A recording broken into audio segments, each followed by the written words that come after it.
If there's one word to sum up Lunar The Silver Star story, one word to encompass this entire experience, it would have to be charming. There, that's it. I've already summed up the video. But seriously, this game, which I will be referring to as Lunar for the rest of the video despite there being more than one Lunar game, is probably the most charming title I've ever played. I first discovered this game simply by seeing the incredible packaging in a GameStop several years ago. There was nothing else like it on the shelf and I was instantly drawn to it. The game was more expensive, but it felt like a special game just based off of the large box it was in. It was a premium release. I had not heard of the game at that point, but back then, I rarely knew much about any of the upcoming games. I just got most of my gaming information from friends at school or just from checking out the games on store shelves. Coming from a pretty poor family, we didn't have a lot of money to just spend on video games, which I think played a part in my gravitating to role-playing games. They usually had a lot more content and could keep me occupied for longer than just about any other game, and I loved getting swept up in a good story. Seeing Lunar, I just knew that I wanted it. As soon as I got the game home, I popped it in the console and was drawn into a memorable world and, well, a charming story. In my preparation for this video, I did what I usually do to start a project. I went on YouTube to search for videos about the game. I wanted to see what others had to say about it. And pretty much everything I found was positive, but I was upset by just how little coverage that the Lunar games have. That drove me to double down and work on this video. Now, if you've seen my older videos on the channel, you know that I like to make pretty long videos, because I really enjoy watching longer documentary style videos on here myself, and I get to take my time and break down the games that I really want to discuss. And I've been dying to discuss Lunar. The series has a small but extremely devoted fan base, of which I'm of course a member, and I really hope that I can do this game justice. Lunar is a story of children coming of age as they go on an epic adventure to save the world. But it's so much more than that. It's a story of friendship. Lunar's a story of love. Lunar's a classic good versus evil story. The themes here aren't super deep and there's no attempt to be too clever. The game's themes are fairly simple, and the execution of those themes has led to a cult classic of a game. I've got a lot to cover here, and I'm excited to get to talk about this game finally. For all the coverage that there is on Lunar, I still feel like this game never has quite gotten enough of the love that it truly deserves. So consider this my love letter to Lunar. I'm the Unhinged Gamer, and I welcome you to join me as we explore a classic title that seems to just keep emerging for new audiences. This is Lunar, the Silver Star story, the complete retrospective.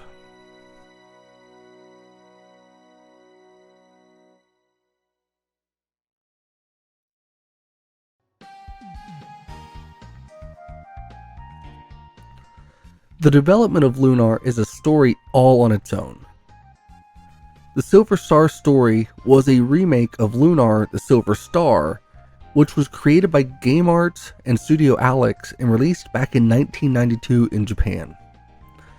At the time, the JRPG genre was largely under the Nintendo umbrella, but Game Arts and Studio Alex wanted to change that, slating Lunar to be released on the Sega CD, which was a struggling add-on for pretty much all of its life cycle. But they saw a chance here to do something special, utilizing the extra graphic capabilities that the Sega CD had and creating visuals that went well beyond most other RPGs at the time. These companies also incorporated voiceovers, which makes this one of the earliest JRPGs to do so, at least that I know of.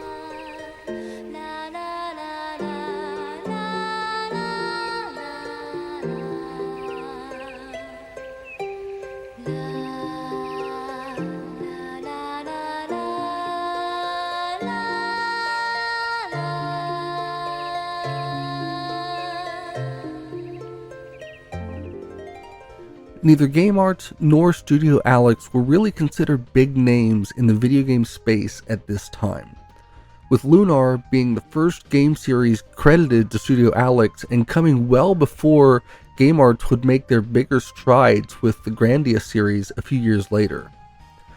But they didn't let that stop them. They worked on crafting a game, taking advantage of the better hardware, and created an absolute gem. Unfortunately, the small adoption rate of the Sega CD stopped the game from reaching even greater heights. The Silver Star was the highest selling Sega Mega CD title in Japan, followed by its sequel Eternal Blue. It's also the second highest selling Sega CD title ever worldwide, behind only Sonic CD. The game also received largely positive review scores across the board. GamePro even said that it was not just the best Sega CD RPG, but one of the best Sega RPGs ever. The game ended up localized by Working Designs, which was a unique studio in their approach to game localization. They kept their focus far less on literal translations, choosing to add their own spin on things. Now, this has garnered criticism over the years, but at least in Lunar, I greatly enjoyed their style. But we'll get back to them because a few years later, the game would get a remake that released on the Sega Saturn in 1996 before being ported to the Sony PlayStation in 1998. This remake, dubbed the Silver Star Story, kept pretty true to the original game, but added a lot in the way of expanding on the story, adding more cutscenes and greatly upgrading the music to take advantage of even better hardware. They expanded the roughly 10 minutes of cutscenes on the Sega CD to around 50 minutes in the remake, and even utilized 3D graphics in some of the scenes, such as the Luna boat scene, blending the 3D seamlessly into the traditional 2D animation.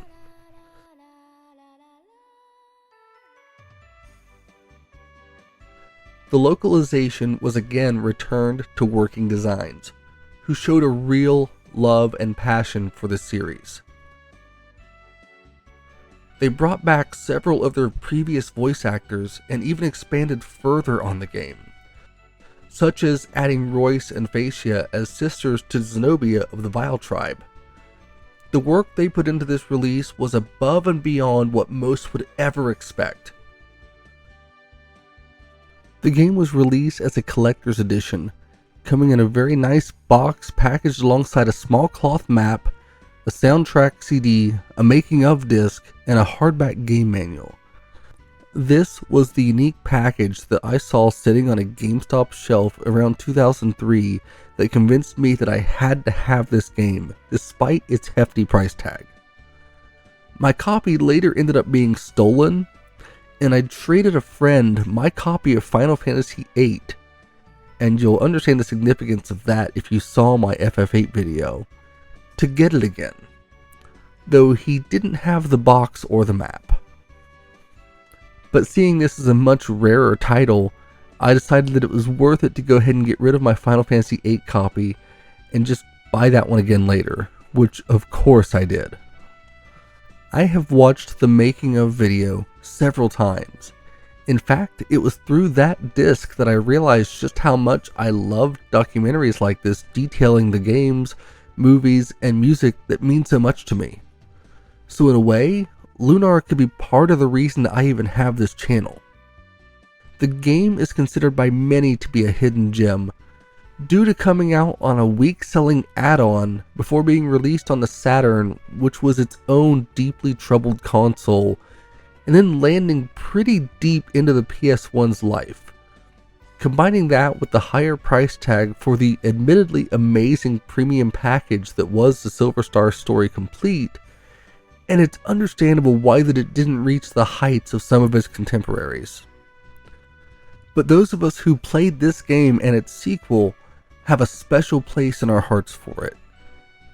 It developed a strong following among its passionate fans, and the lack of a lengthy, deeper coverage of the title has bothered me for a long time. Now, not that I'm anybody special, but I do my best to share my passion for gaming and for storytelling in these retrospectives, because everyone loves a good story. And with that said, let's go ahead and dive into the story of Lunar The Silver Star story complete. I don't remember when it started exactly, but the dream of having a fantastic adventure in far-off places grabbed my heart early and has yet to let go. You see, my hero is Dragon Master Dine. The game opens with Alex, the protagonist. He's a 17-year-old with big dreams of becoming a hero. Alex lives in a small village isolated from the greater world. His village, Berg, was home to a legendary dragon master named Dine. Dragon Masters are legendary heroes who have gained the trust and power of the world's 4 dragons. Dine died 15 years prior under mysterious circumstances, and young Alex dreams of becoming the next Dragon Master. We find Alex at the start of the game standing on a cliff at a monument the village has built in a tribute to Dine. Oh shoot, I just remembered. We better go meet Luna to practice singing. If we're late, she'll be upset. His companion Null finds him there and lets him know that he's supposed to be meeting with Luna to practice their music together. Then, moments later, Alex's friend Ramus approaches after an earthquake. Ramus is excited with a scheme to get a hold of a dragon diamond. Hey Alex, I figured you might be here. Now that the warm weather has melted the ice near the dragon's cave, there isn't any time to waste getting started on our big adventure. If we hurry, we may be able to sneak in without waking the dragon. Then we can get a fantastically huge diamond from its lair worth thousands and thousands of silver, making us filthy, stinking rich and very popular in the process. He's not exactly the hero or adventuring type, but he wants to go out and strike it rich, and Alex is happy to agree. Null even agrees that this could be a great adventure. The game introduces most of its main characters with these short videos that give you a glimpse into their personalities. It's a really nice way to understand the characters without having a ton of dialogue to tell you who they are. As you enter Berg, you can talk to the people in the town, and they have surprisingly fleshed out dialogue for a game of this time. GameWorks made sure to focus on so many small details. The towns and villages in this game feel alive. They feel lived in. The NPCs in this world are full of personality, and it encourages you to talk to everyone and to explore the villages for all that they have to uncover. Now, once you've explored Berg, you can head to the forest and look for Luna. She's sitting by the water singing as she waits on Alex to get there.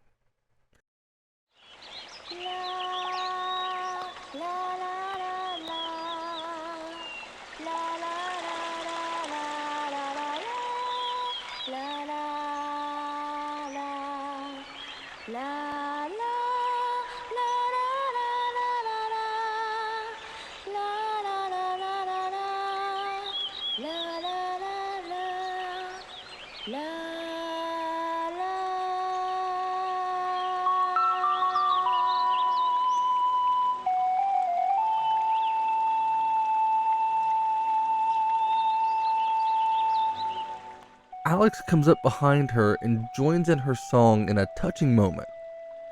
It's clear immediately how close these two are. You see, Luna was raised by Alex's parents. Her family's never spoken of. She and Alex have been close their entire lives. Now, as they're talking, they hear another roar, wondering if it's the white dragon that lives on the same island. Alex then tells Luna about the plan to go to the White Dragon Cave. She tries to guilt trip him before deciding that she'll just go along with him as well, making it clear that she supports his dreams of becoming the next Dragon Master. To be clear here, Luna is an incredible character. She's spirited, supportive, capable of handling herself, and shows real depth through the game as she struggles with her own self-doubts. and the main cast in the game are all extremely fleshed out for a game of its time.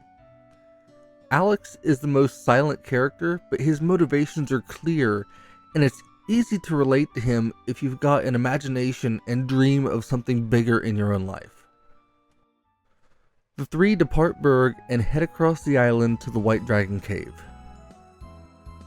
The world map here is largely empty. There's not a lot of interaction, but it's a gorgeous overworld, and it shows the great care that was put into the development of this game.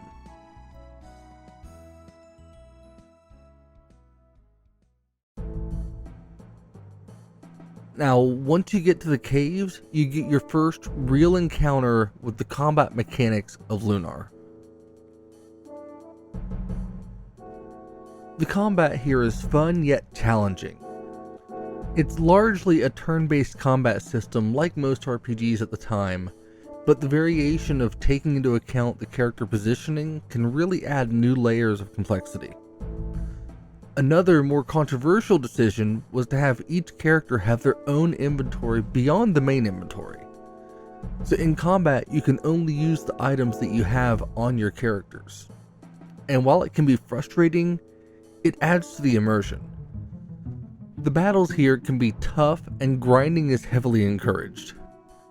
Going back to the game after my last RPG, it took a bit of mental adjustment to get back to the grind.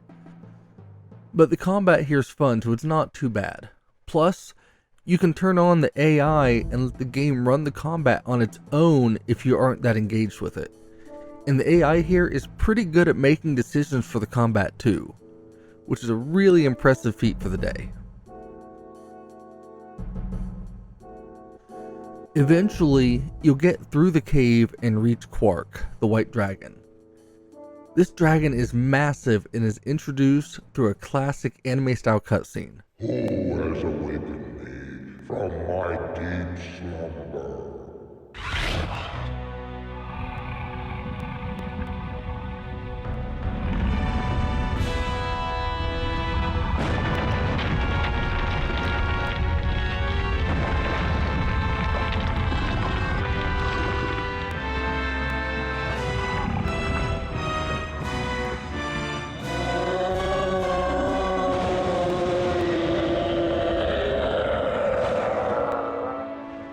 Quark is an impressive sight, seeming somewhat confused by the appearance of these young adventurers.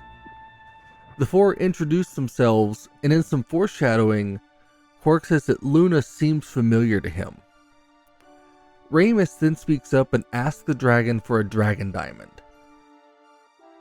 Quark is perplexed, and we get some lighthearted comedy here as he starts to talk about how the dragon diamond is made before giving them a task in order to retrieve the diamond, sending them deeper into the cave to find a dragon ring. Quark tells them that the ring is part of a dragon trial, and then he sends them on their way. This reminds me of fairy tales made for children that I'd hear and read about growing up. Simple stories of young heroes.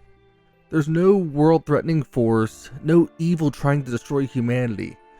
Just a group of teens out seeking an adventure. After some exploration deeper into the cave, you find the ring and then you return to the White Dragon. He tells you that this is the first step in Alex's adventure and that he's on his way now to becoming the next Dragon Master, saying that he can see it in Alex's eyes. Quark then sends Alex out to travel from the island and seek the other four dragons and pass their trials so that he can become the next Dragon Master, a powerful legendary hero who protects the goddess Althena, who created this world and its inhabitants.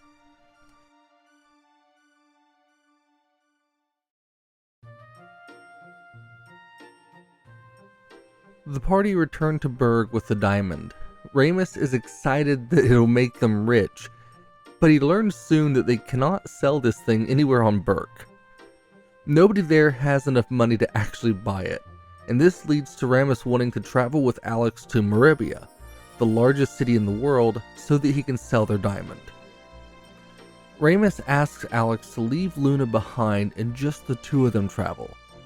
He's convinced that Luna would never allow Alex to go. Alex agrees and they try to head out, but they have a hard time getting through the weird woods. And as the fog is so deep that they can't see to travel, Ramus of course chickens out and forces them to head back to Berg for the night.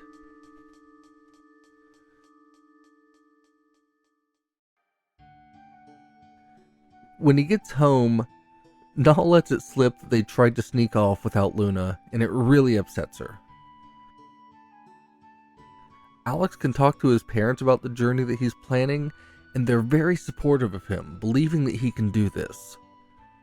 It's a very heartwarming scene back at home. And Luna eventually calms down and apologizes for getting so upset as well, which really shows her heart and how she's willing to forgive things like this.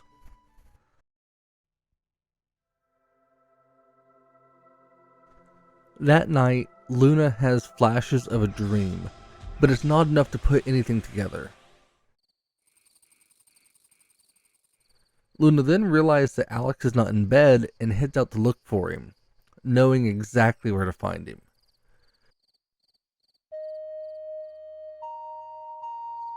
These two have grown up together and it's clear how close they are.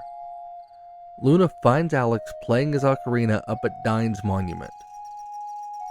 The two share a moment discussing their future, and it's clear that they're more than just friends. Luna is scared about this journey, afraid to leave their home, but she pushes that fear down and embraces the excitement of this adventure, happy that she's going to be going there with Alex. She then heads back to the house before we fade to black.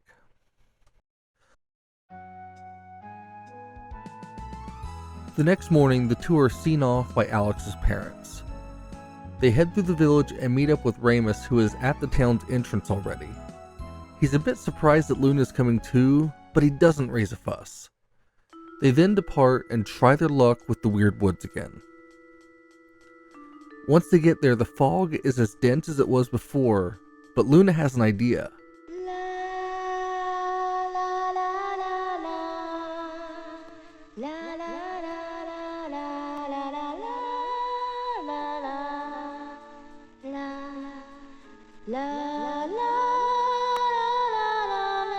She starts to sing, and her song miraculously clears the fog. The power of her voice is enough to clear the path. Now, we aren't given any idea yet why or how that worked, but we do know that now we can get forward. The forest is filled with monsters, and as they progress through the winding maze of trees, they'll end up in a clearing and they're ambushed by a horde of monsters before a mysterious man appears and saves them, helping them to wipe out the swarm.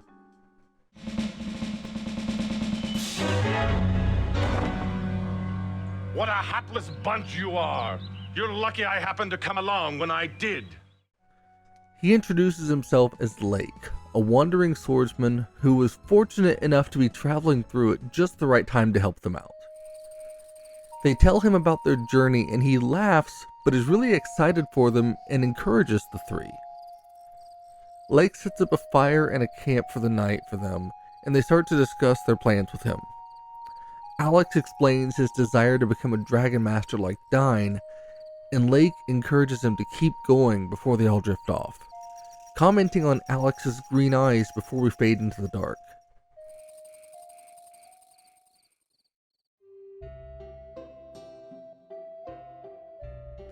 The next morning, Laike is gone, and they get back underway, getting out of the weird woods and making their way to the small town of Saith.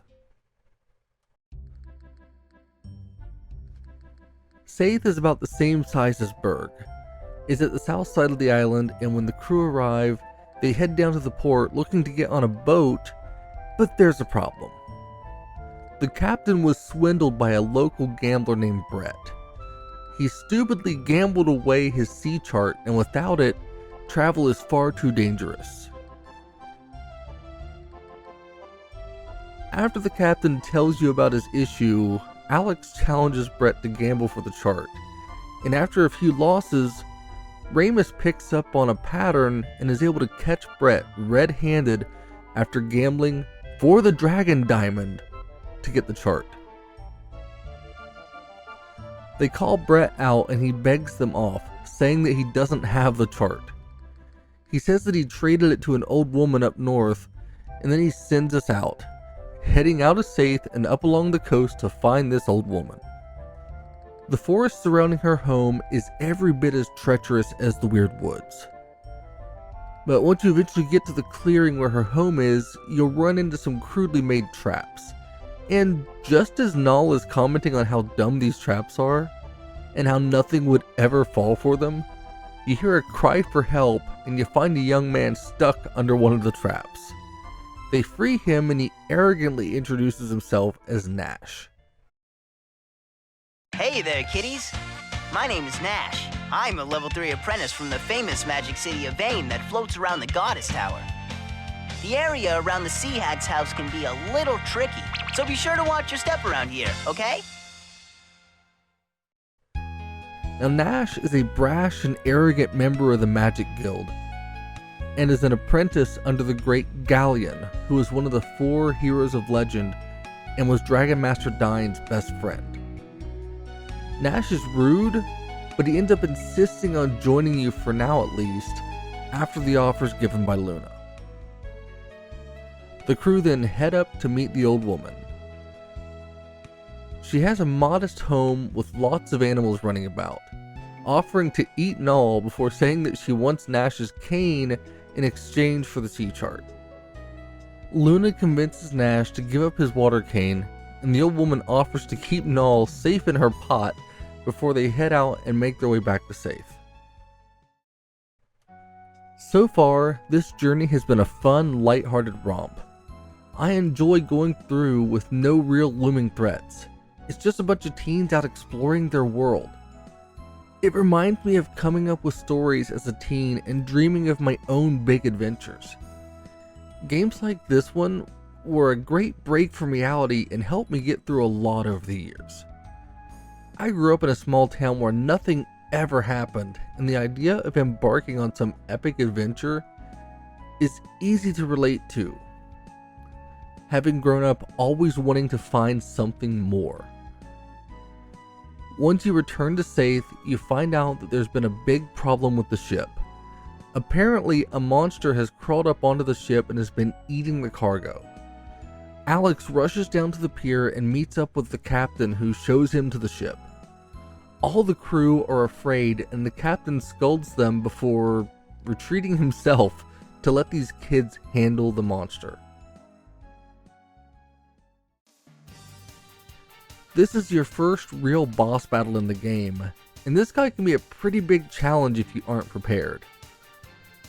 The slime ball can pack a punch, but the party should be more than enough to take him down. I don't usually put much focus on the combat in these videos, but thought that I'd share just a little bit here. This game's combat is fun, but it's nothing really groundbreaking. Now, after taking down the slimy beast, the crew get back to work and the captain tells you that it'll be morning before they're all ready to go. Everyone's excited to be heading out and decide to go ahead and rest before they get to take off and truly start their adventure. But Luna seems upset. Something is bothering her, but she doesn't want to talk about it. Alex will follow Luna, and she tells him that she's heading back to Berg in the morning after Alex leaves on the boat. She's upset for not truly believing in Alex and is overwhelmed by what all's happening, not thinking that she's cut out for the adventure. She's afraid of being a burden. Luna says that she'll wait for Alex. Always. Then she heads off to rest, leaving Alex alone on the pier.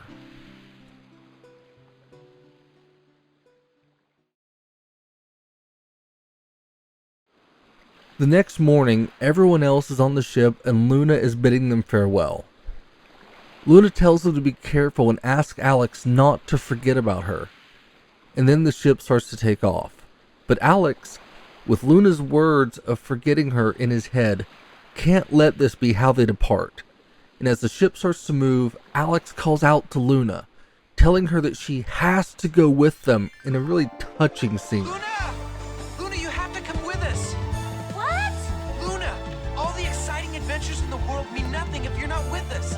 This isn't just my adventure, Luna. It's ours. Oh, Alex, but what if... There's no time to think about it. Hurry! Give me your hand. Come on! Oh, I hope I did the right thing. It's all so exciting. That was close. You almost didn't make it, Luna. Now, our real adventure can finally begin. Alex could not go on this adventure without Luna. She means way too much to him. Luna is a bit overwhelmed, but now they're on this path together again. This moment was when I knew that I was hooked. It reminded me of Squall saving Renoa against all odds in Final Fantasy VIII. Now, it may be corny, but I'm a sucker for a moving love story.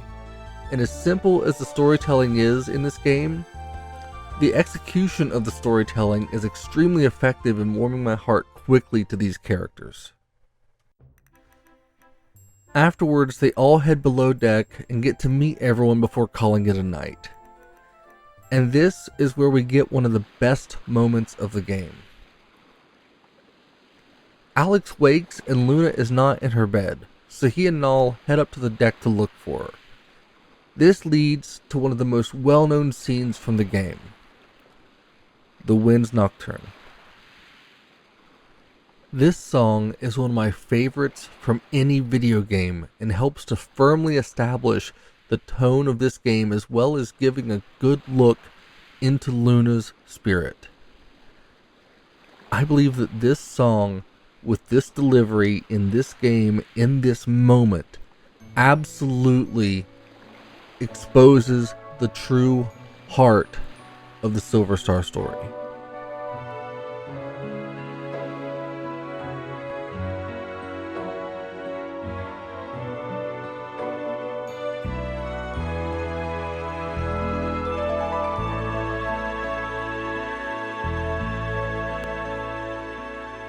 Wishing on a dream that seems far off, hoping it will come today.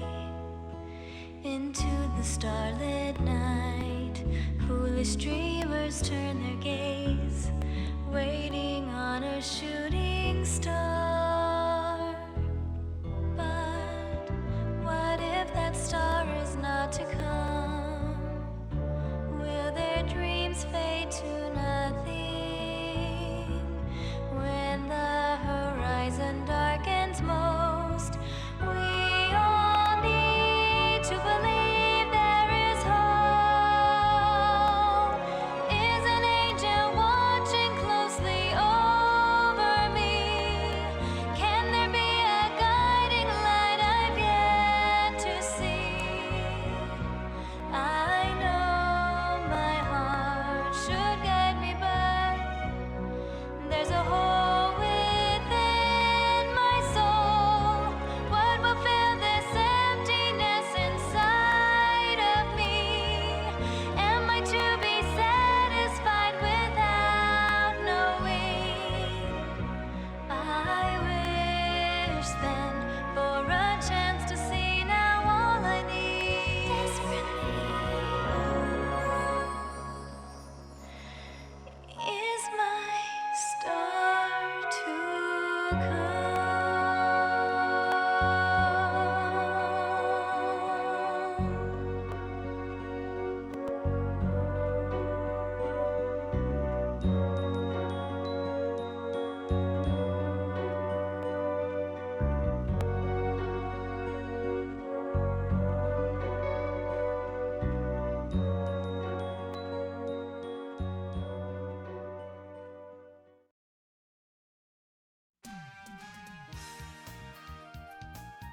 The following morning, Luna woke Alex and Null as they headed back up with Nash to move above deck and on into the city of Meribia. This place is far larger than any other place that you've seen so far in the game, and is the biggest city in the world of Lunar. Meribia is a vibrant town with many shops and a ton of friendly citizens. Nash splits up from the others to head to Black Rose Street, a section of the city that is home to mages and magicians. Ramus then takes off to try to find a buyer for the Dragon Diamond, leaving Luna and Alex to explore the city together. Alex and Luna check out the city before running into Nash and a fortune teller named Royce. Nash is acting a bit odd, but he's a weird one anyways.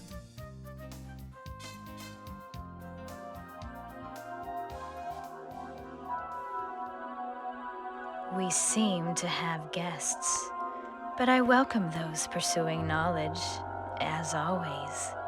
For you see, I am a student of knowledge, past, present, and future. I can foretell many things in the future. So, let's see your future. That's why you came to me today, isn't it?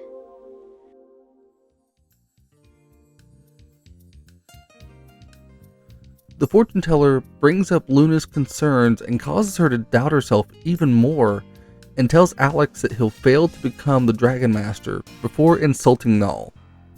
Royce is not exactly the most charming fortune teller, and it's instantly clear that something isn't right with her. Now, after that, there's not much to do here. You can talk to both of them again, but you won't find out much else. You can also explore further before eventually heading to the home of one of the four heroes, Hell Mel. He makes a strong impression. I'm Meldial Kirk, governor of Meribia. Since you're new here, I'll warn ya. If you dare to make any sort of trouble in my town, I'll pop your tiny little heads off your twiggy little necks and mount them on me trophy wall.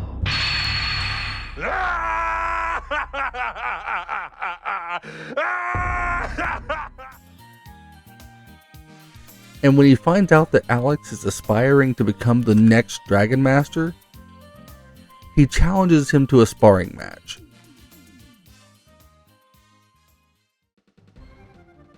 Fortunately, the result here is not that important, as the reason for this fight is really so that you can see why Mel is one of the classic heroes and just how much stronger they are, because Hell Mel hits like a truck. Now either way, after the battle's over, Mel's impressed with Alex's spirit.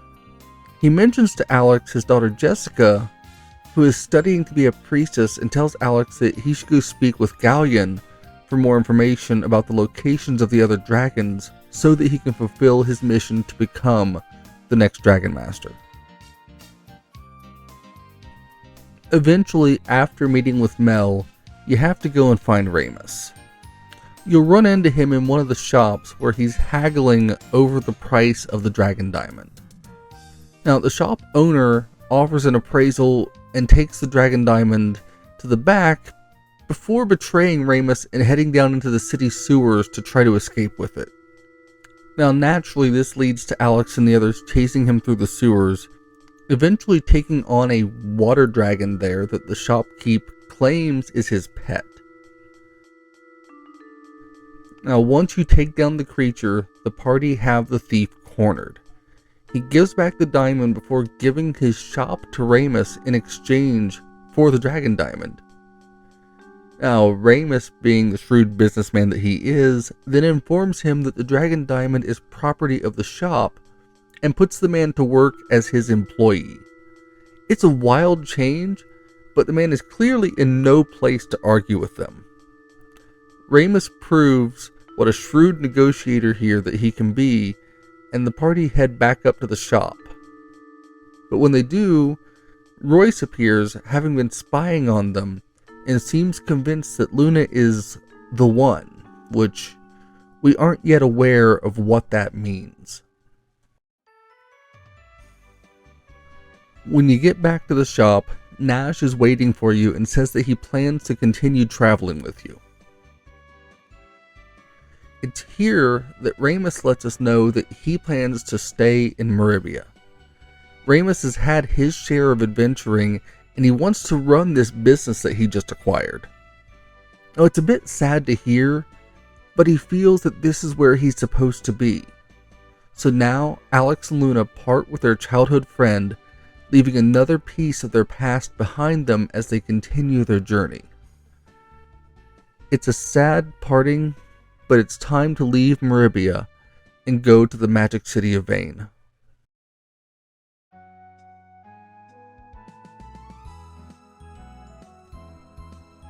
Vane is a magic city that floats in the sky circling the goddess tower, which is the home of the goddess Althena, who created this world and all of its inhabitants.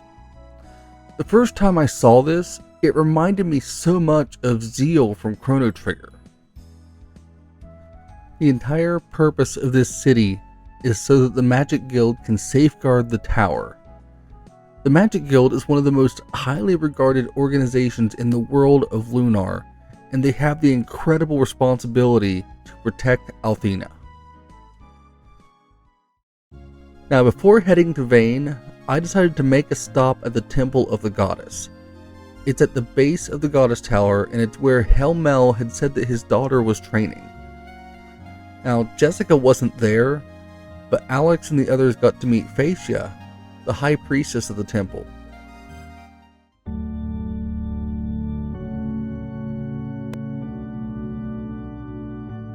Good day to you all. I am Phaecia, head priestess of the Temple of the Goddess. I have received word that you are on a journey to become the new Dragon Master, Alex. I pray that you choose to stay in Vane and become the guardian of Althena, for as you know, we haven't had a Dragon Master since the days of Dyne came to an end. Nash introduces her, and she seems like a kind leader. But she does ask Alex to stay as a protector in Vane, urging him to study magic instead of becoming the Dragon Master. Nash agrees with Phaecia, but Alex is of course determined to continue his journey. Now before they depart, Phaecia asks Luna to sing for her, but Luna says she would need more practice. They then head up to Vane to meet the final two heroes of legend.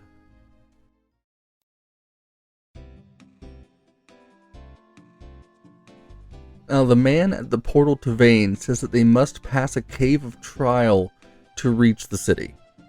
Nash runs ahead as Luna, Alex, and Null head into the cave of trial.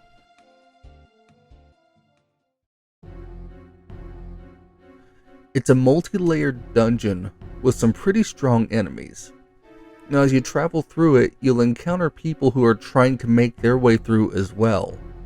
Some of them have even given up and relegated themselves to living in the cave forever. It's a pretty unsettling situation seeing people who have given up all hope. But Alex presses on and finds the exit, getting through the cave and finally reaching Vane.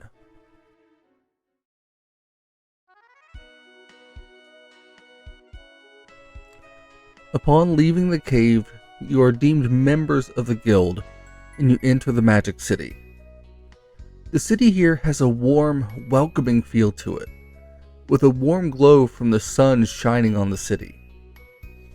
As you explore, you'll find your way to the massive library that has a lot of small lore bits within, and eventually after that you'll make your way to the palace. Nash is already there, ready for you, and he takes Luna to the parlor to wait as Ghaleon is busy with a meeting. Alex and Null opt to explore the Magic Guild.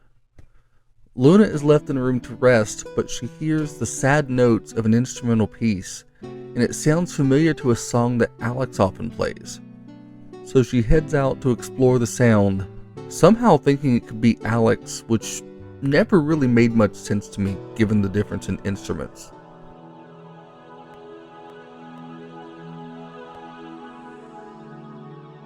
Oh, I'm so sorry I interrupted. You see, I heard the music, and I thought it was Alex that was playing.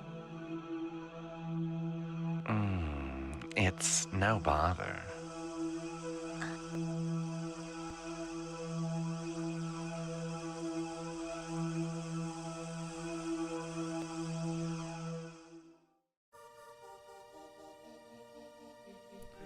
but she finds a man outside playing music, and they have a brief exchange where he talks about the melody as one that he had learned from Dine, which goes even further to show just how greatly Dine has impacted Alex growing up. The two have a conversation, and this stranger asks her if she's on her own quest, seeming to know more about Luna than she does herself. Luna opens up about a dream that she had been having, and they have a pleasant yet somewhat awkward exchange before he takes off.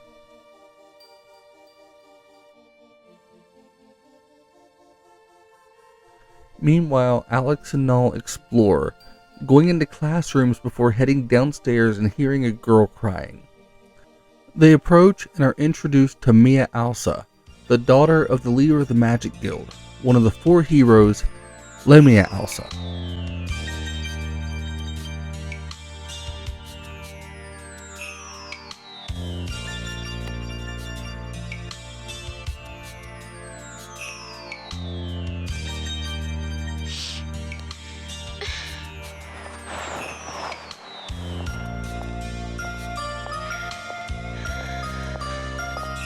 I'm sorry.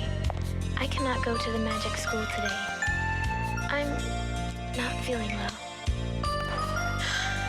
Oh, I'm so sorry. I mistook you for a messenger of my mother's. My name is Mia Alsa. May I ask your name? She is polite and seems troubled, but doesn't open up too much, instead forcing her issues down to be polite to the 2 strangers who just walked into her bedroom. Alex and Null introduce themselves and tell her why they're there.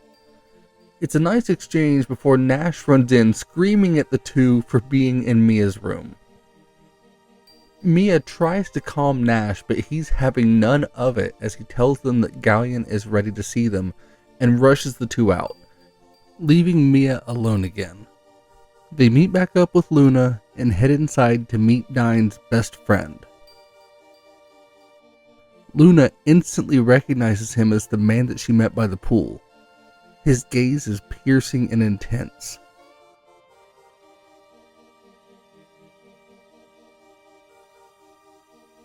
Ghaleon has a request to make of Alex. He's surprised that Alex thinks that he could be the next Dragon Master, seeming unimpressed, but he tells Alex a rumor of another Dragon Master to the southwest in a village called Lan, and sends him to go and meet with this new Dragon Master. And with that, Alex and the party depart from Vane and head off to find out more about this new Dragon Master. It's a treacherous path through the mountains, full of monsters, but once you make it about halfway, you come to an outpost called Nanza that is led by a thief named Kyle. When you first get there, Kyle is hard to track down as he's been drinking and is an absolute terror when he's drunk. The crew tell Alex that without Kyle's permission they won't let him leave, so we're off to track down their drunken leader. Now with enough hunting, we can track Kyle down. He was dragged into their jail cell and locked up to sleep off his alcohol. He's, well, in no shape to be helpful.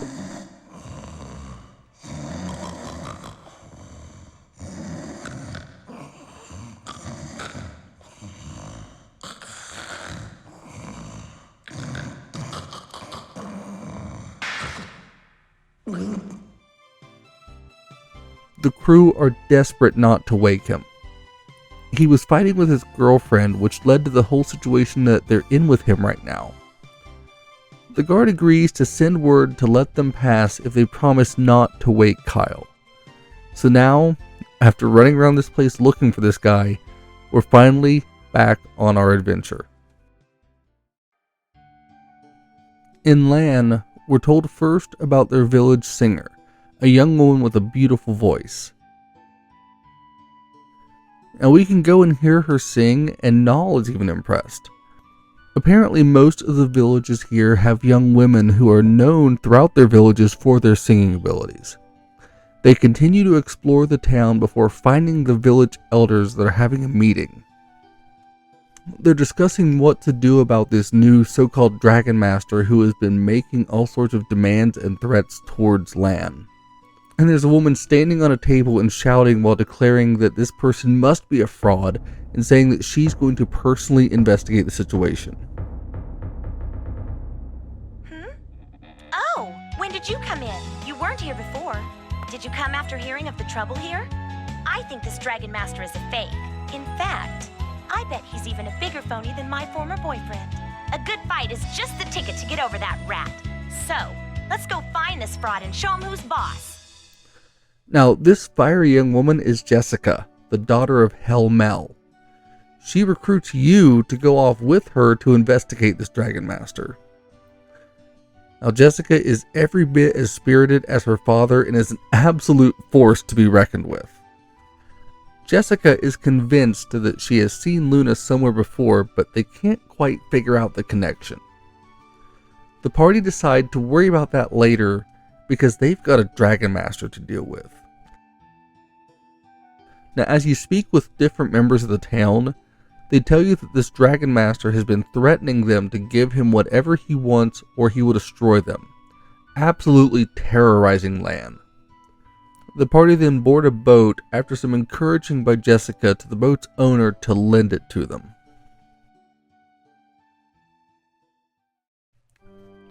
The party travel to a small swampy island overrun by monsters to make their way through looking for this Dragon Master. Now, after they eventually get through the swampy terrain, the party come to a camp that's set up by the Dragon Master.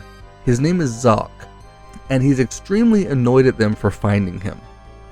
Nall asks him about the 4 dragons, and he gets 2 of the dragons' colors wrong, proving himself to be a liar.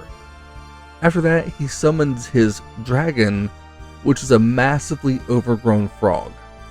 Alex and the others have to wreck this big beast before bringing Zoc to his senses and making him understand that this was not a dragon and that their defeating it most likely saved his life and prevented him from becoming this toad's dinner. Zoc apologizes before retreating.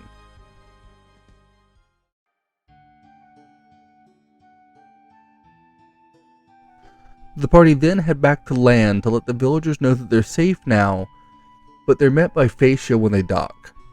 She was on her way to investigate the Dragon Master rumor herself, but something seems really off. After she departs, Jessica asks who she is. Nash, of course, gives Jessica grief for not knowing her, but Jessica insists that she's never heard of anyone named Phaecia at the shrine. It's a very confusing situation, and we don't have nearly enough information yet to know what's actually going on. They also discover that the singing girl has gone missing with no idea what happened to her. After learning that, there's not much else to do here, so it's time to head back to Vane and give your report to Ghaleon. When stopping back at the temple, Phaecia encourages Alex, saying that he could well be the next Dragon Master. Things here seem at peace, but Jessica's nowhere to be seen, so it's time to go ahead and head on up to Vane now.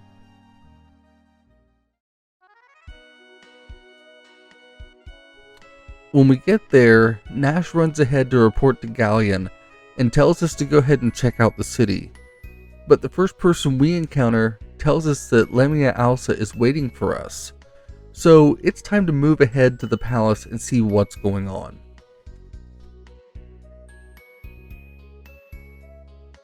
When we get there, Nash tells us to head on in and wait. Ghaleon seems impressed with Alex, but then before he can say much else, Lamia arrives and she seems angry. I am Lamia Alsa, governess of the Magic Guild. I have heard you seek the dragons. I see the strength of your will in this regard in your eyes. And I sense something else. I sense evil. You seek to destroy the Magic Guild and Althena. She accuses Alex of being evil, and the tone of the game shifts rapidly. Lamia has the guards take Alex to the dungeon and say that he's going to be executed. It's a terrible scene. Ghaleon even insists that Lamia's word is law, and he doesn't dare to protest as Alex is dragged away and Luna is taken captive as well by Lamia Alsa. We then find ourselves in the dungeon. It's a dark place, and someone there under a mask seems to be in distress. It's a wild shift as we have so little knowledge as to what's actually going on. But Mia comes to free Alex, saying that her mother is not herself. She presents a mirror of truth and travels with Alex to go save Luna and confront Lamia. The masked prisoner sounds familiar, so Mia frees her, knowing that the mask is made to block memories, but not sure exactly who it is. But the mention of the Vile tribe has her attention, and the party bring this one with them as she mentions the Star Chamber, giving them a clue. They take this masked prisoner with them and head out of the dungeon to save Luna. The plan here is to make your way up to the Star Chamber, but first, if you really want, Alex can always go have a look through Mia's wardrobe. Working Designs again is adding their brand of humor to the game in details that many are likely to miss. And before we think too hard about how I discovered this, let's go ahead and just head up to the Star Chamber. When you get to the entrance doors, Nash approaches and agrees to assist Mia and enter the chamber with her, clearly having feelings for her. He's also confident that it is where they will find Luna. Mia breaks the magic seal and they head inside. This chamber is dangerous with magic enemies all over to guard it, and everyone has to remove their weapons to proceed forward. When Alex finally gets to the Star Chamber, Luna is there singing for Ghaleon, Lamia, Phasia, and Royce. They speak out about her being the one and about their plan of capturing the girls before Alex and the others rush in. Luna tells them that she's been forced to sing and that they'd kill Alex if she didn't comply. Lamia rips into Mia and attacks Mia, who calls her a fraud. Mia then uses the mirror, but it fails to work. Then, the masked prisoner speaks up, remembering Mia and revealing herself to be the real Lamia Alsa. The mirror broke her curse. Then Ghaleon sides with Mia to deal with the three who reveal themselves to be sisters and the leaders of the Vile tribe, who were cast out to the frontier by Althena years ago. They had infiltrated Vane and nearly took over, but now they were caught, and tell them that the Magic Emperor will deal with them before they retreat, leaving monsters in their wake. Ghaleon explains what has happened and laments falling for the ruse. He says that he believes the Vile tribe are going to declare war soon, and that he needs to leave Vane to find out what is happening.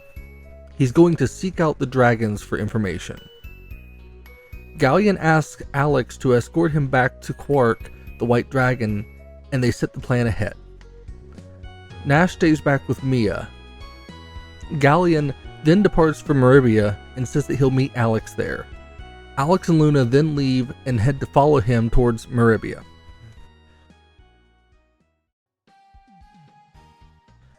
Back at Mel's home, we catch up with Ghaleon and see that he's already meeting with Mel and Jessica to explain the situation. They are concerned about this Magic Emperor. Mel introduces Jessica, who plays along like she doesn't know Alex and Luna. She's playing up being the meek girl that her father seems to believe that she is. Ghaleon then hints that he's going to become a Dragon Master. That makes things a little bit awkward, but we head to bed for the night, staying in Mel's home before departing in the morning. Jessica then leads the others to a private room to discuss what's going on. She tells us that she plays the nice girl role for her dad because he'll worry if he knows how much like him she truly is. Then Alex tells her about the trip back to Vane. After that, there's really nothing else to do but go ahead and go to sleep for the night.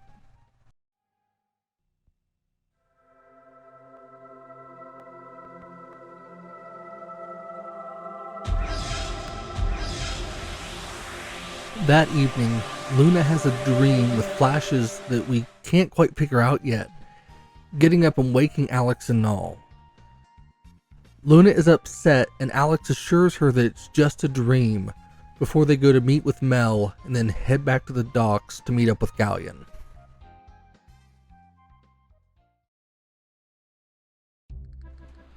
On the boat, Ghaleon questions Alex about why he wants to become the Dragon Master, but says that his reasons are not good and gives him an impossible question, trying to make Alex doubt himself even more as they travel. Then, in a bit of foreshadowing, Ghaleon tells Luna that he wants to hear her sing sometime soon. The trek from here is pretty simple. It's through the forest and back to Berg. Now, if you take Ghaleon to Dyne's monument, he shows his disdain for it and speaks of someone stronger than a Dragon Master to rule the world in another bit of foreshadowing. From here, we head to see Quark. The journey to him has gone pretty easily, in no small part due to traveling with the powerful Ghaleon. But once you get there, things take a turn. Ghaleon and Quark catch up as Ghaleon asks if Luna is the child born on the day that Dyne died. Quark is reluctant to answer, but does eventually confirm that yes, Luna is the one. Quark then tries to talk to Ghaleon, but now, with this information, something has changed inside of Ghaleon.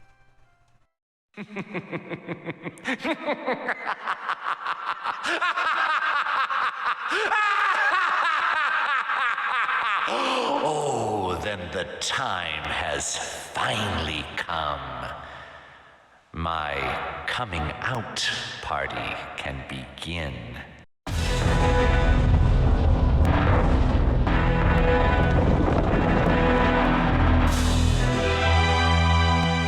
Not Ghaleon, dear Quark. Magic Emperor Ghaleon. Magic Emperor? Ghaleon, no! No. Ghaleon, yes! Someday people may mourn this day, but my glorious rule can only begin with your enslavement.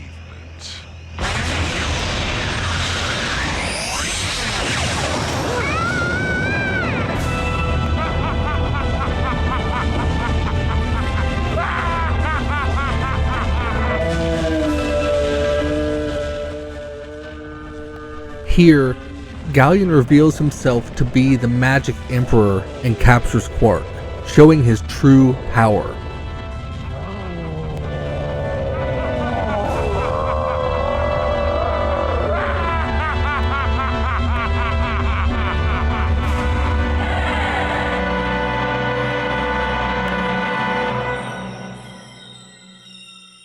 The powerful white dragon has been enslaved by Ghaleon. Quark shall be the cornerstone of a new order. My world order. But who shall be my queen?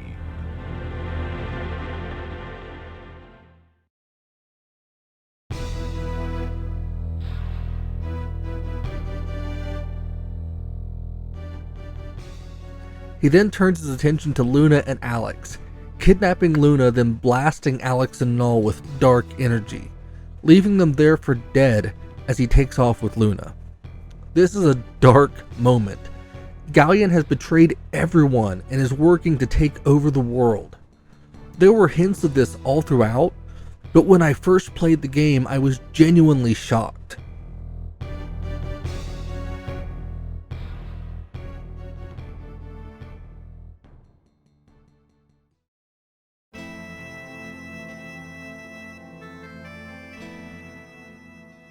Sometime after the attack, Alex and Null wake up in Alex's home.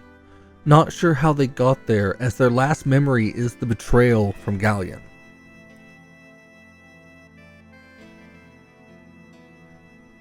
Alex's dad tells him that Laike is the one who rescued him.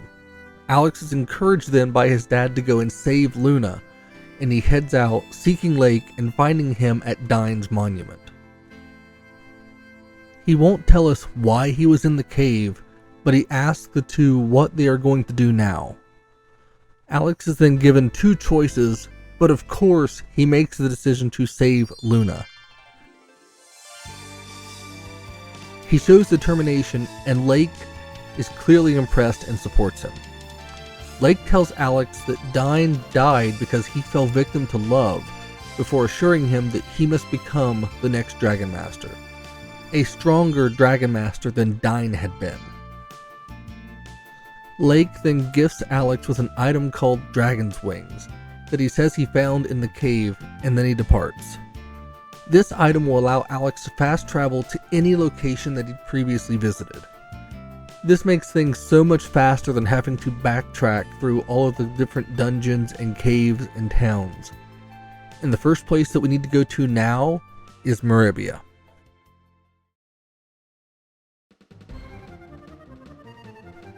Once Alex arrives, he sees that the town is already under attack. You see Jessica there fighting, and you join her to help take on some of the monsters. Alex tells her what happened with Luna and Ghaleon, and they realize that this was all part of their plan. Alex and Jessica fight their way to Mel's home, and they find him and Zenobia in the training room, and Mel is outnumbered. Zenobia attacks Jessica, and Mel moves in the way, turned to stone by the spell. She taunts the two before taking off, leaving them to pick up the pieces.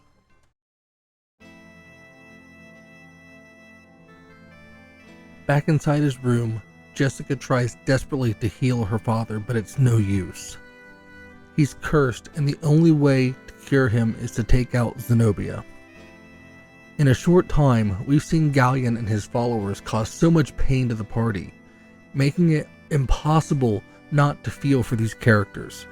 Jessica commits to traveling with you to get revenge and to help you take on Ghaleon to save Luna. She then suggests heading to Vane to talk with Mia, so now we're on our way back to Vane. One of the things I really enjoy about this game is that they don't constantly have to push to a new location. There's more of that later in the game, but in big sections like we've seen so far, there's a lot of traversing the same locations in ways that make sense and feel natural. This adds to the immersion because it took time to let the locations evolve with the story. People have different things going on in their lives now than they did when you first spoke with them. And yeah, that's a small thing, but especially back then, it adds so much with the attention to detail and world building. But anyways,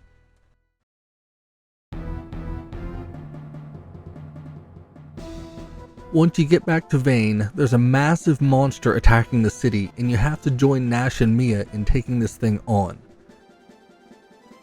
It was sent by the Vile tribe and was made to wreck Vane as it's strong in magic defense. Now once you eventually dispatch the monster, you fill Mia and Nash in on what's been going on. They're both stunned by Ghaleon's betrayal. He had been a hero since before any of these characters were even born. They grew up looking up to Ghaleon, like they did the other three heroes. The party then decide to go and speak with Lamia about what's happening. She is still weakened by what was done to her before, and says that they have to stop the Vile tribe, but she can't think with her mind still damaged. Her powers are gone. The most powerful spellcaster next to Ghaleon now has no power left. Mia is a wreck. Her mother's condition is slowly deteriorating. The entire crew is going through loss right now. Mia agrees to go with Alex, knowing that she has to fight against Ghaleon or things will keep getting worse. Nash reluctantly agrees to go with you, saying that he feels bad about what's happened to Luna and the White Dragon. Now, you've got a party assembled and you're ready to head south to try to find more information about the whereabouts of the other dragons so that Alex can finally become the next Dragon Master and hopefully stand up to the Magic Emperor.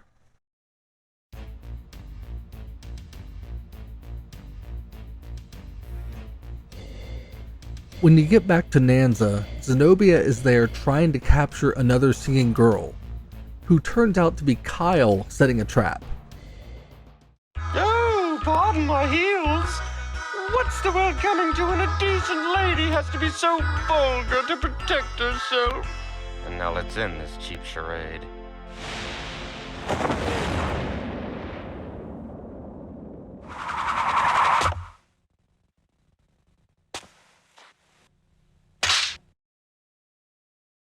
You and your boys need to learn some manners, sweet cheeks.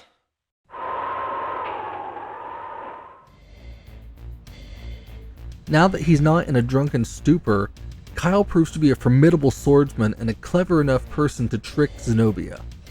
He's a brash, arrogant warrior and fights to wipe out Zenobia's forces quickly before they surround her.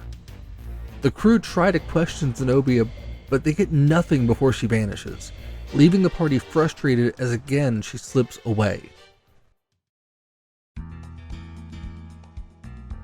Jessica fills Kyle in on what happened to Mel, and they tell him about Ghaleon's betrayal and their plan as Jessica tells Kyle to join them on their fight, and he immediately agrees, happy to help Jessica, as well as boasting about how popular that saving the world will make him with the ladies. Kyle is interesting. He's clearly got strong feelings for Jessica, but seems to feel like he has to maintain a certain image. But he's got a big heart, and he helps in any way that he can as you travel south.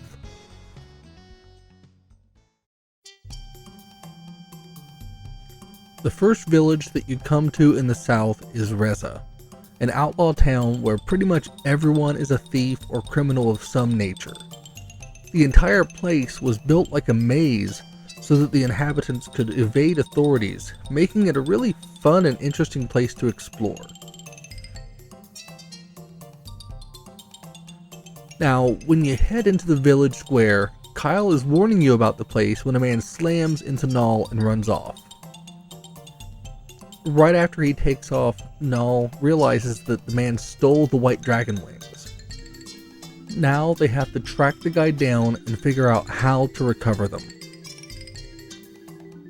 If you follow the direction the man ran, you'll head into the pub, and there you find Laike again. He seems to be in good spirits, and he gives a hint about heading over the mountain to reach the Red Dragon before you speak to the barkeep. The barkeep tells them that the only way to get the item back is to join the guild, because the man would then have to return the item as they're not allowed to steal from each other. He then sends you to Meribia, a town a good distance away, and says that you can get a member of the guild elite to let you join. So now we're off on another side quest. And speaking of, this game's side quests are all tied into the main story in a pretty natural way. Now, a lot of RPGs, even today, have side quests that take you well off the beaten path and away from all of the pressing issues. So it was refreshing that Lunar's quests are all linked into the bigger story. Each one is a way to get you to further explore the world while keeping you focused on the bigger narrative at hand.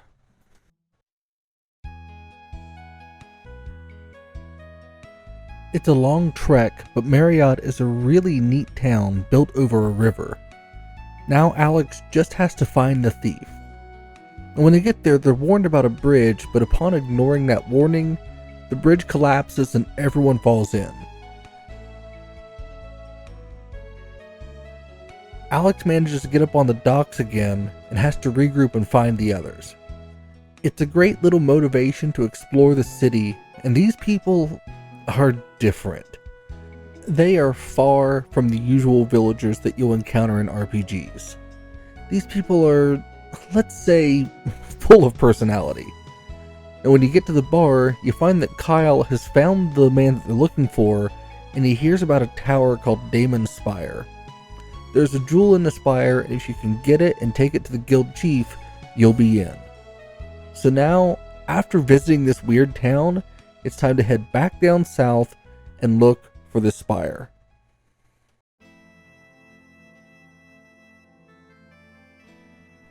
On the way back south through the forest, you come across a frozen Helmel as he turns the party, aside from Jessica, to stone. It's a crazy moment, and the frozen Mel tries to get Jessica to give in as well before Kyle breaks free to save her, calling out the stone as an imposter before destroying the fake Mel. After it's defeated, Royce shows up, and it was clearly a trap set by her to try and destroy them, and thankfully it failed. But Kyle showed again how he feels about Jessica and his determination to protect her, even breaking the spell. It's a touching moment that I really wish would have lasted a little bit longer, but with Kyle, he always pulls back. But anyways, after that, they continue south to find Damon's Spire.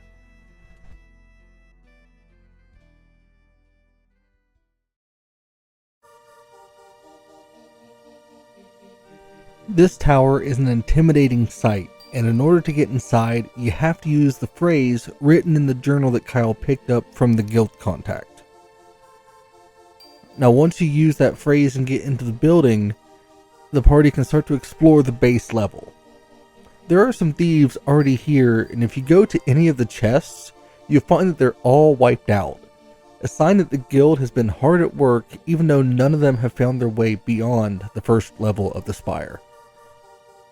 After some exploration, you'll find the gate to the next level, and it's guarded by an illusory Damon.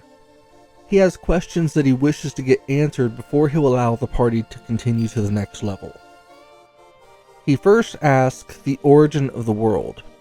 During these questions, the party members want to chime in, and it lets you see more about their personalities. Here, Nash answers that it's the Magic Guild, certain that he's right, but Damon disagrees. Mia then chimes in that the answer is magic, and then they're allowed to pass. This continues on the levels through the Spire, though the upper levels are crawling with monsters as well, a further means of protecting this place from any unwanted visitors. On the second floor, Damon asks the crew what controls force. Kyle wants to answer, but the others think that it's a bad idea. Of course, it's always good to let people have a chance. So, Kyle answers with an attack on Damon that gets him sent to the floor for his trouble, before Nash answers that skill controls force, starting to show the narrative that these characters all have different strengths and weaknesses that help each other to become better. The party interactions like this are really one of the things that make this game so special. Their banter adds a lot to the immersion. On the third floor, you run into a man in distress. He's in pain, but insists to Mia that he's fine, only to accost Jessica for not healing him. Alex suggests helping the man despite him being rude, and Jessica does reluctantly, learning that it was Damon there as a trial for the party. But despite really angering Jessica, they've passed this and they can move on to the next level.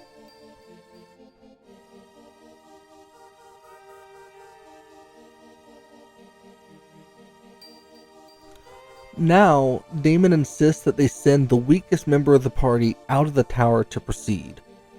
But after a little bit of arguing here, Alex says that they are all equally important and are a team. This pleases Damon, who agrees about the importance of teamwork. They then head upstairs to the final challenge. This time, Damon wants them to take a lump of clay and mold it into something precious to them. He wants this to impress him. This leads to some deeper insights as you can let each character take turns here. First off, Kyle has the party mold a crowbar which is an essential tool for thieves and incredibly important to him and what he does. Although that is not what Damon is looking for. Next, Jessica takes a stab at it. She leads the party to design a replica of a necklace that her mother used to wear that has great sentimental value to her. It's nice to see things like this that are so important to them. It lets you really imagine what you'd make if you were there. Mia crafts a weird monster, letting it out that she's a fan of creepy little monsters. It's a small detail that means nothing in the grand scheme of things, but it goes to the attention to detail here so we can get to know these characters a little better. Now, after Mia, Nash takes a shot, shouting at the party as they work so that he can develop and present a copy of the Magic City of Vane, which is immensely important to this hotshot spellcaster. Now, after all of that, all that's left is for Alex and Null to try. Null knows exactly what Alex wants and guides the crew as they craft a model. When it's complete, the party are all impressed with this replica of the goddess. But both Alex and Null know that it was supposed to be Luna. Somehow the party couldn't tell the difference between the two in a pretty odd scene that also lays the groundwork for things to come.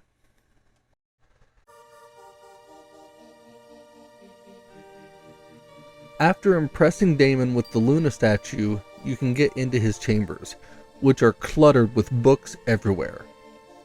Damon gives them the Thieves Guidebook that they've been seeking, which I thought was a gem they were supposed to be looking for, but I may have missed something somewhere.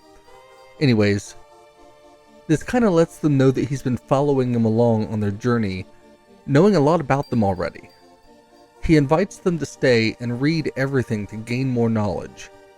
It's a pretty relaxing scene, but Damon then rushes us off knowing that we have to get back to the guild to recover the dragon wings.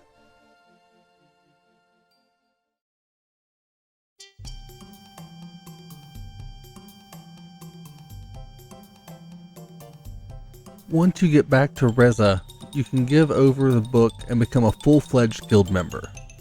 This gives you access to the hideout and the rule that the guild members may not steal from each other. Once you reach the hideout, you can corner the thief and let him know that you want the wings back. He'll try to protest before realizing who Kyle is, his reputation preceding him among all of the outlaws. The man hands the wings over and the party goes to leave, but as they do, they find Royce speaking to a young girl, a singer. The party confront her, but before they have a chance to stop Royce, she kidnaps the girl and disappears, leaving them all scrambling as Royce gives a foreboding fortune reading about the red dragon that they are seeking. The party now have to double down and hurry to get their way to the red dragon.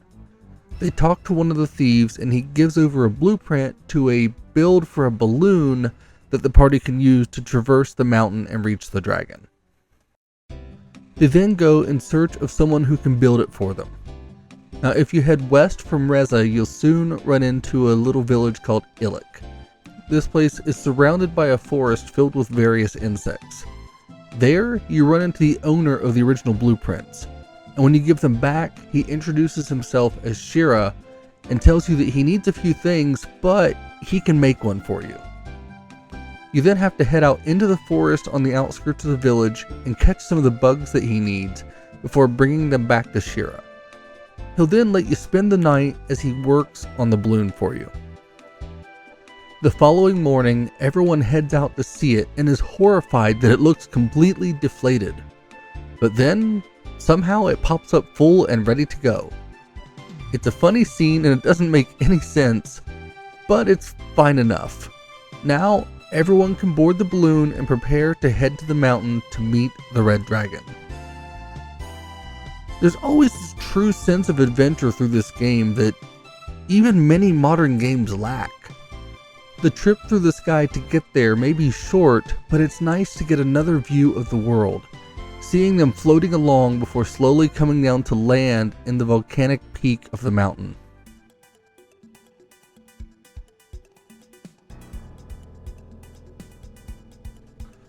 Almost immediately upon landing, Null speaks up, surprised that it's not hot inside the mountain. Ah! It's not hot!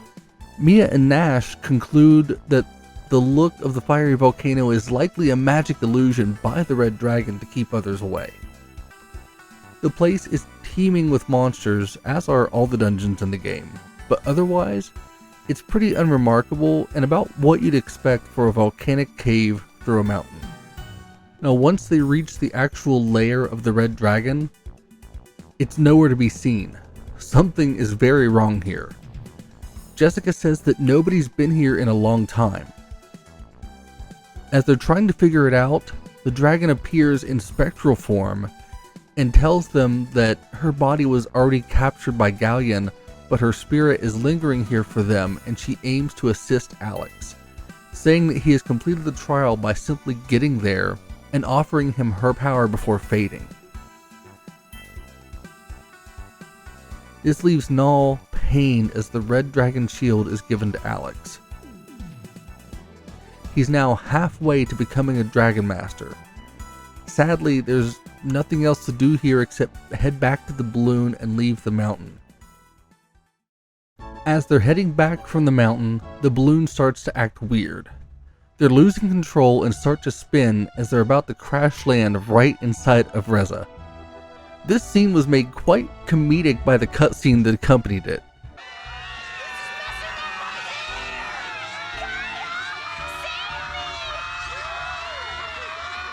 And the party are left unconscious on the ground in the center of Reza as thieves take off with the balloon before they wake. Afterwards, they're all okay, even though they are a little bit banged up. Everyone comes to as Laike shows up, and he's surprised to see Alex and the crew. Alex fills him in on what happened, and he lets them know that the bridge up in Meribia has been fixed. It's a nice, light-hearted exchange after all the drama of the red dragon being captured. Now, Laike tells Alex that it's time to head up to the Stadius zone and seek out the blue dragon before wishing him luck. So now, we have a long walk ahead, or at least we would if not for the dragon wings letting us teleport back to Meribia. Sure enough, everything is back to normal there, with the villagers being as rotten as they were before. Now, on the way out of town, a villager talks to you about the dragon shrine and about the people nearby the shrine singing funny. This game's narrative put a lot of emphasis on music, and the soundtrack, as you've been hearing up to this point, is stellar. Unfortunately, what we're about to hear is not.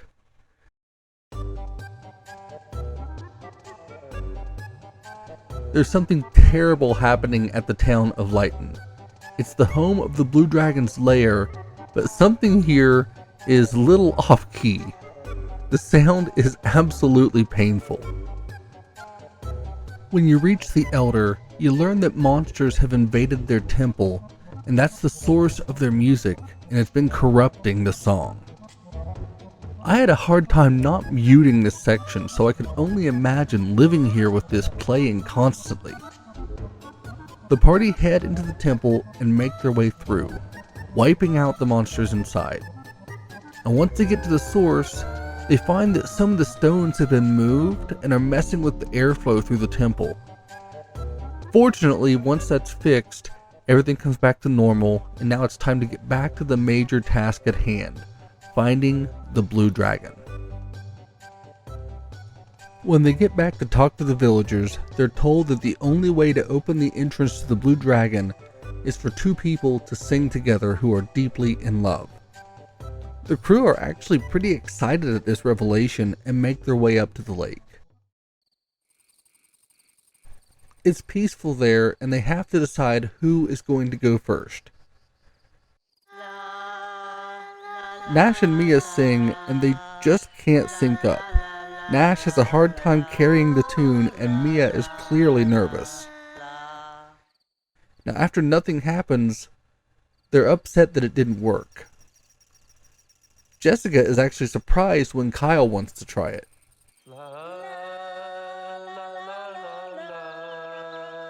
They give it their best, but they just come up short. This leads to even more frustration, with Jessica and Kyle fighting over the song not working and whose fault it is.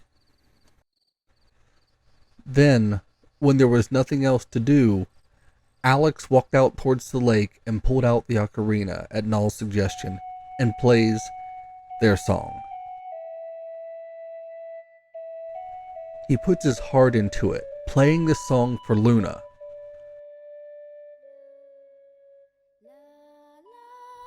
Far off, Luna can feel this song. Their connection is beyond distance.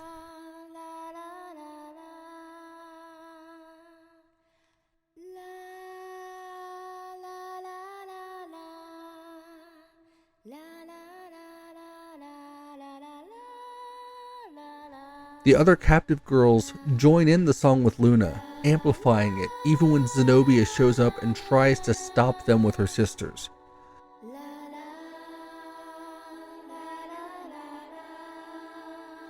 It's an incredible scene and touches Fascia before Ghaleon is shown paying attention, talking about Luna awakening and calling forth his rise. It's a terrifying twist to this heartwarming moment, but as the song ends, the entrance to the Blue Dragon's shrine rises from the water.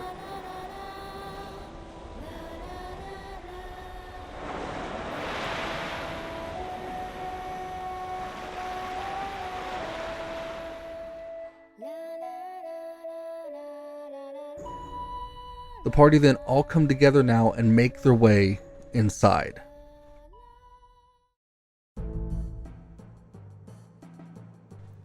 The dungeon here is really nothing too special and has an understandably blue and water theme, but it's still perfectly serviceable as a dungeon for an RPG of its time. It's teeming with monsters and a few light puzzles involving the water pools, but eventually you'll reach the Blue Dragon, who stands out big time from the other two. His chamber is dark when the party enters, but lights up as the dragon shows himself. He's a more colorful and flamboyant dragon than the others. This dragon mistakes Mia for her mother and is much more talkative and outgoing, certainly than the red dragon or Quark. He has a lot of questions, and he says that he believed it was Althena who woke him with her song. The dragon then rambles about ancient dragon masters before realizing that Alex is trying to become the next dragon master. It's a surprising change of pace to have such a laid-back and outgoing dragon. Now, the party try to tell him what's going on, but he doesn't give an opening and ends up sending Alex to the next room to get what he's looking for. In the next room is the dragon helmet, which holds the power of the Blue Dragon. The party are excited to have it, but in a brief moment they hear a terrible shrieking sound before rushing back to the Blue Dragon to find that Fascia has struck and captured the dragon.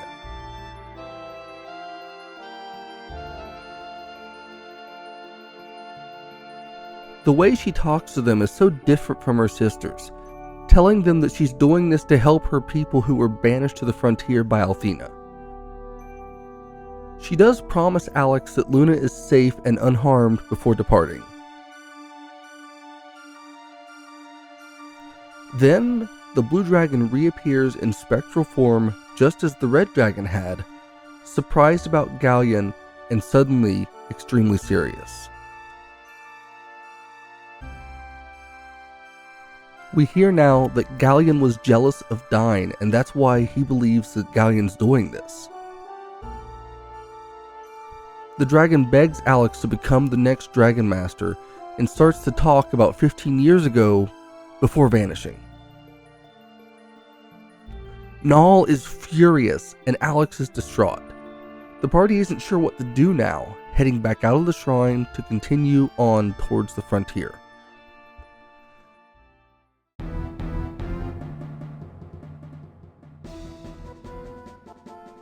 The path here to move forward is treacherous, and as the party continue along, they find themselves ambushed by Zenobia, who sends swarms of Val Tribe warriors.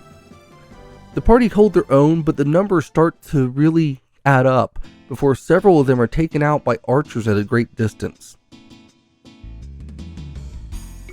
Zenobia then retreats, and we see that the archers are on horseback, the two having a striking resemblance, at least to me, to Luna and Alex. Now, I have nothing to found this off, but I believe their design was meant to be a mirror to the two.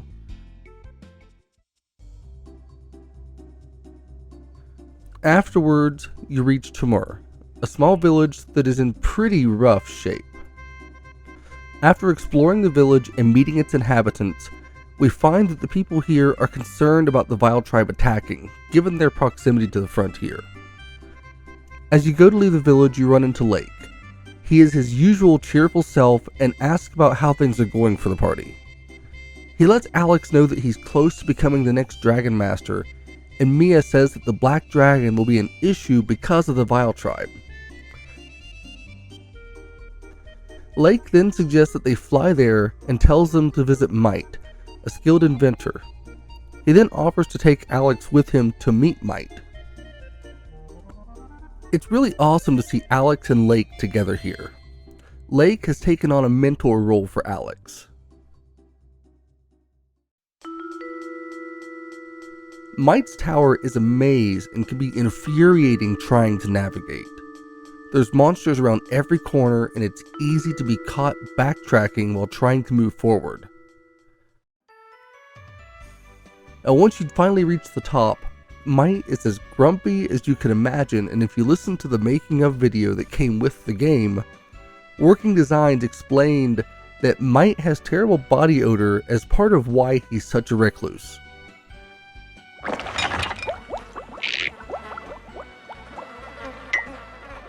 Is there something wrong with your eyes? Didn't you see the signs warning about the cranky, stinky, rude genius? Well, that's me, Might. I hate noise, interruptions, and people. You're trespassing. Go away. Laike explains their situation and asks Might to help Alex by building an airship for him. It's no small task, but Might agrees. Laike then suggests that they search south of Timur for the Black Dragon. It's an interesting scene as Laike always seems to know more than he should. From here, Alex heads back out to the tower and back to the others.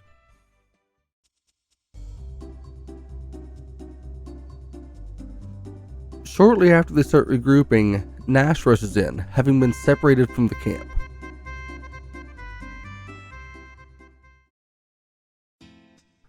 The party then goes to leave the town, but sees the two archers with a man tied up to be executed. Alex frees the man, and the two are upset as they finally introduce themselves. They are very militant with hard rules and harsh punishments. We are of the Plains tribe. I am Tempest and this is Fresca. That man was trying to sell fake medicine to the desperate people here. He knowingly lied for profit. It is the rule of the prairie to execute liars. Why do you dare to interfere in our tribal affairs? Are you a thief as well? Tempest is outraged that they free the man and challenges Alex to a duel. He wants to see if Alex is a true warrior. And after Alex takes down Tempest, he earned his respect. Tempest then tells Alex that he will come to his aid anytime that he needs help. After that, he tells Alex that they're searching for a missing singer from their tribe. Another singer gone. Nal tells them that they're searching for a missing girl as well, and they give Alex a gift before taking off. The Black Dragon pendant. Our next destination is to the south through the Forest of Illusion. The characters start out talking about the weird feeling they get here as they're moving deeper into the woods. Eventually, the party decide to stop and rest in this weird forest. They all lay down to rest and Jessica starts trying to talk to Kyle, but he's out cold before she can say what she wants to tell him.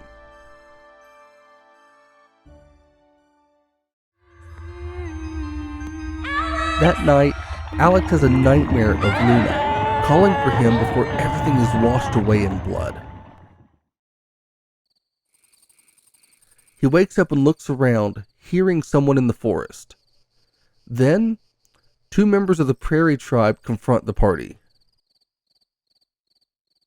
They notice the black dragon pendant that was gifted by Tempest and show them the way through the forest. They then head south and make their way to the village of Powell, home of the Prairie Tribe.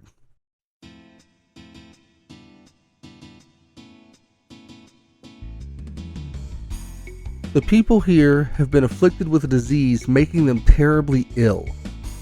They eventually run into Tempest, who greets them warmly.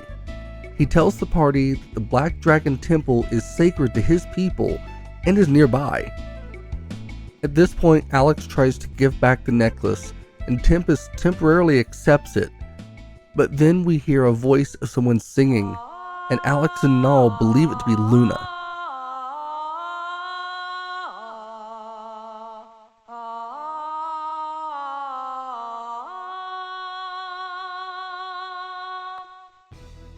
Suddenly, Jessica and Mia collapse, stricken ill by the song. Then Fresca comes into the tent and is ill as well, fainting from whatever this song has done to them. Tempest rushes off to try and find a cure, and Alex rushes to enter the Black Dragon Shrine. The intensity picks up here as everyone is rushing to save their friends. They make their way through the tunnels of the shrine in search of the Black Dragon before Null stops everyone, thinking that he heard a deep voice. They then hear the voice of the dragon as he appears above them in spectral form. He's already been captured by the songstress that struck everyone ill. The dragon uses the last of his strength to give the dragon armor to Alex.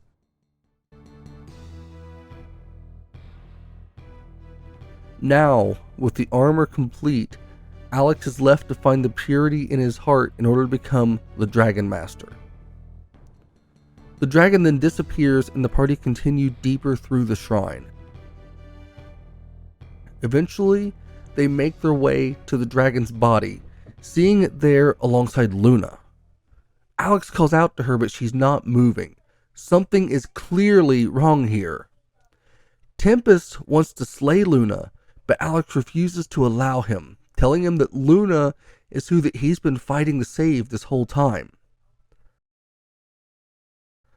Tempest allows Alex this one chance to save her, trusting him before Ghaleon appears at Luna's side.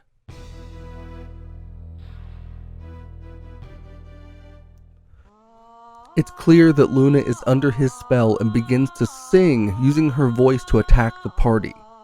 Her song is overwhelming them, but Alex refuses to give up. Ghaleon gloats and encourages Luna to continue her song and help him dominate the world. It looks bleak as we go into a battle with the dragon, with everybody paralyzed. But after several attacks from this dragon fail to take the party down, Alex pulls out the ocarina and plays his song, getting to Luna, who backpedals and stops singing as she remembers Alex. The spell is broken, but this is not the end. Ghaleon grabs Luna and pulls her back to him.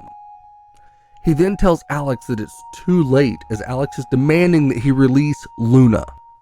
Things are intense here, and the Black Dragon's body comes back to life just as Alex's armor begins to glow.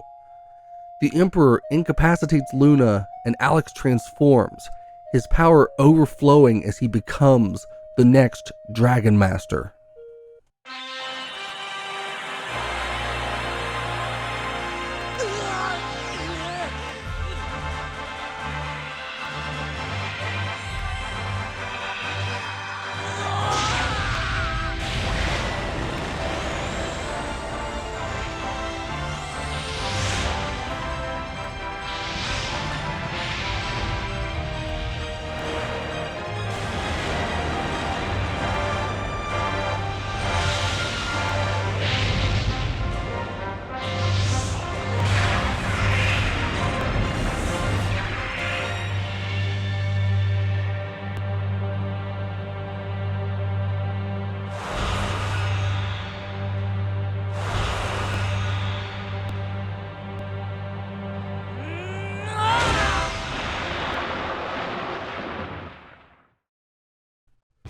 Ghaleon then sends the dragon to attack the party, but with Alex's newfound power, they're able to dispatch the black dragon. Ghaleon is surprised, but remains arrogant as he talks down to everybody there. Luna is now back under his control, and Ghaleon has her summon the black dragon you just defeated, gloating that he is the one who controls the dragons, not Alex the Dragon Master. They then fly away and back to something or some place called the Grindery in the frontier. Now, we have no choice but to follow them to the frontier.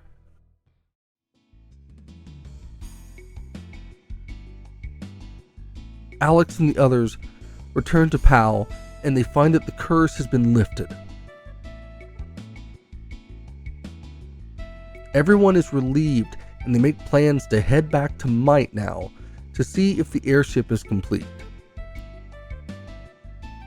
At this point, Laike appears, already friends with Tempest, but Laike says that he's here for Alex. He congratulates Alex on becoming the Dragon Master, then tells him that they should head back to see Might. Now before leaving, Tempest has a gift for Alex. The Master Sword. No doubt a Zelda reference, but it's still a powerful weapon and a nice gift. And with that, we head back to Might's tower. Might is less than thrilled that Alex brought others with him, but he says that the machine is nearly complete. Might then tells everybody to rest for the night, and then they'll be ready to depart in the morning. That night, you can go and speak with the others. Mia and Nash are discussing the trip, and Nash is concerned, knowing how strong Ghaleon is. He believes that they will all die if they go through with this, and Mia isn't sure that he's wrong, but it's her duty to do this. Nash tries desperately to convince her not to go, but she insists. Mia has her own doubts, but she's going to do what she can and what she must. Kyle and Jessica are talking about this as well, and Kyle tries to open up to her, but he winds up clamming up. He just can't bring himself to open up to Jessica, as he's clearly worried about the mission. The two then begin to argue about it as well. After this is over, everyone goes to sleep.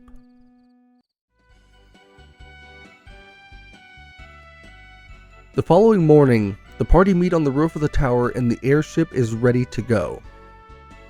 Nash walks off on his own, and despite Alex trying to cheer him up, he's convinced that they can't do this.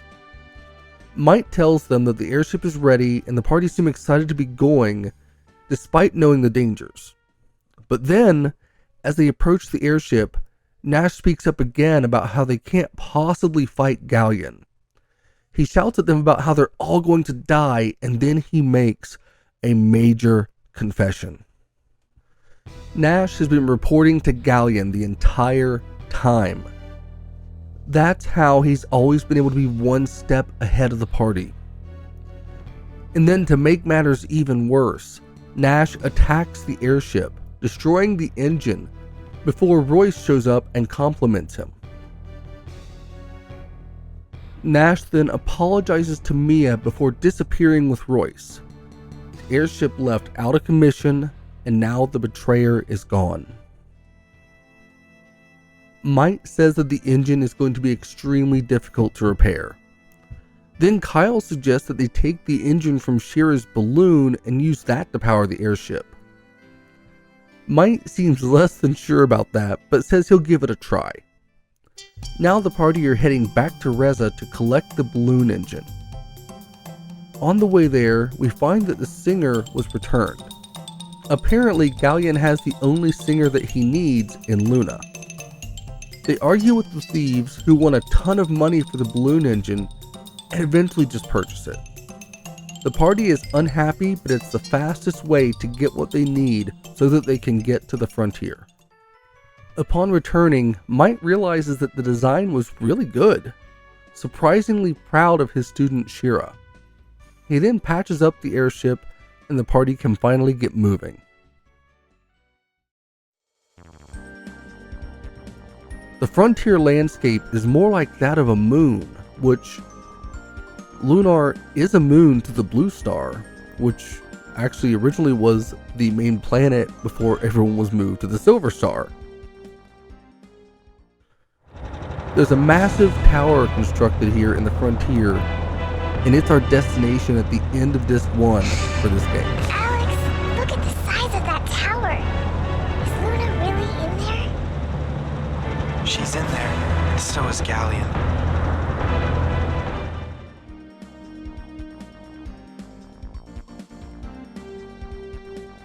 We pick back up approaching the tower, but as we get close, a force field deflects the airship, forcing the party to find another way in.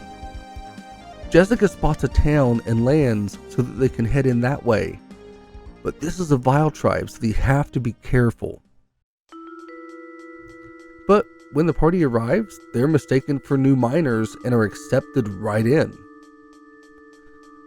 Their village is carved into the landscape, and it's a bit more of a pain to navigate than some of the other towns. But as you travel, you can see how the vile tribe are living. They're basically living as slaves for Ghaleon now.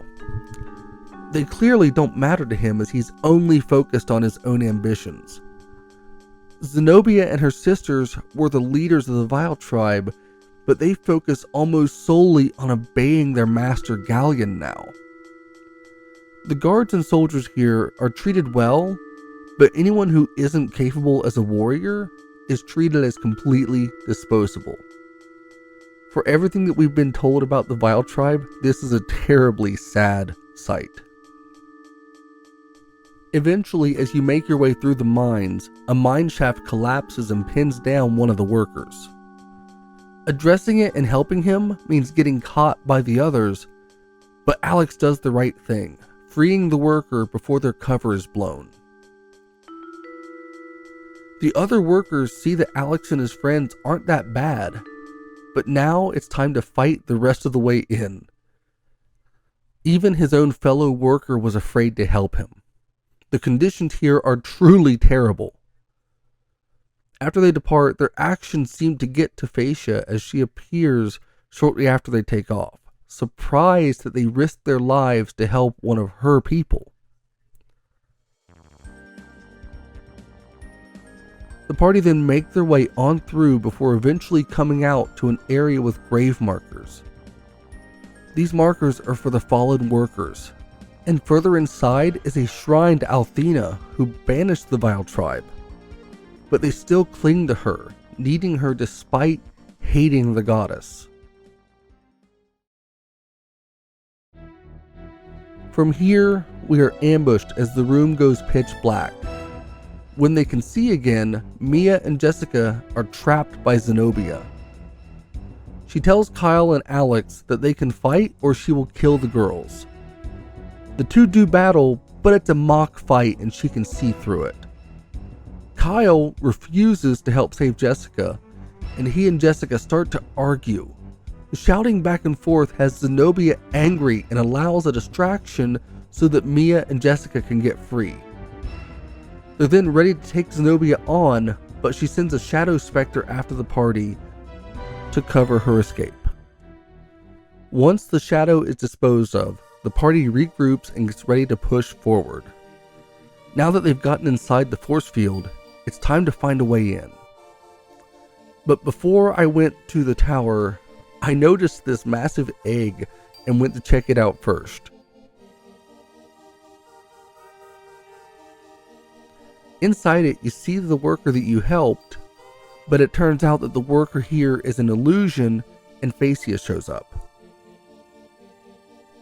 She talks about how many of her people have died recently and she seems deeply troubled. Phasia then tells the party how to get into the grindery. She gives them the password and Jessica asks her why she's doing this. Phasia then tells them that she's doing this to save her people. She disagrees with her sisters on their ideas of how to save the people, believing that Alex and his crew are good and would be willing to help them. She says that her sisters are wrong and doesn't expect the party to simply trust her, but wishes to avoid fighting them. Jessica and Mia want to trust her. Even Kyle agrees. So they decide that they're going to actually trust the word of Phaecia, and she gives them the words to enter the grindery. Green Earth.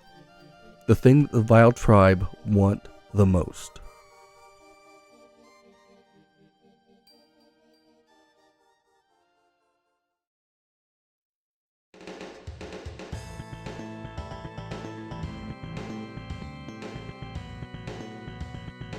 After meeting Phaecia, the party head into the grindery, using the password that she gave them. It's sad to see the state of the Vile Tribe. They had been treated as the big bad enemies throughout the game, but it turns out that they're just trying to survive the same as everyone else. The preconception has been shattered and the party move inside. This place is massive. As you get to the higher levels, you'll find a huge door, and inside is another member of the Vile Tribe. He's an engineer and scientist named Damon. He's been working on weapons to take down the rest of the world, and is about to show the party his newest creation, the Mobile Magic Masher.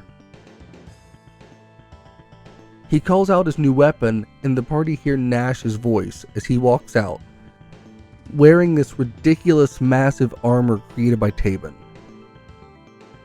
It amplifies his powers, and he's there to stop them before they can get any further. Now this armor looks absolutely hilarious on Nash, nothing threatening at all, but it does make him strong. Yet, I can't get over the yellow outfit, especially the shoes. He hits them with magic, all but Mia, but she is furious with him and walks over, slapping him violently and setting him straight for what he's been doing. Nash is stunned and takes her words to heart. He apologizes and realizes just how badly that he messed up, trying to apologize to the others as well. But then Damon lets him know that he can control the armor on his own, forcing Nash to fight his friends. Now they have to beat the crap out of Nash to bust the armor that he's wearing in order to free him. Nash has now become an unwilling pawn of Ghaleon, as opposed to the willing pawn he had been up to this point.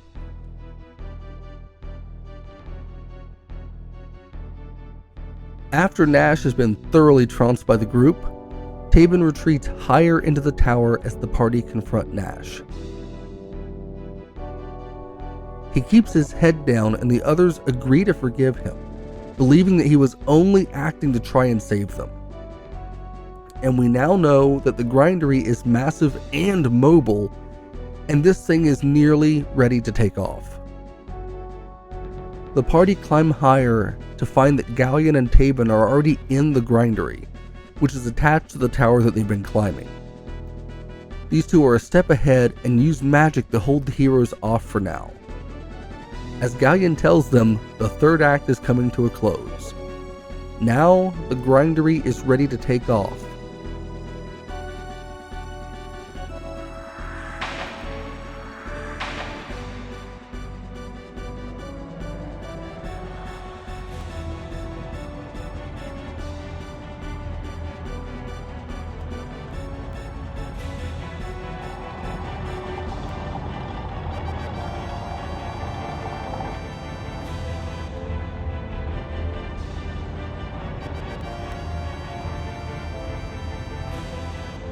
The party watch in horror as this massive castle / fortress whatever starts to move, rolling away from the area and heading out of the frontier.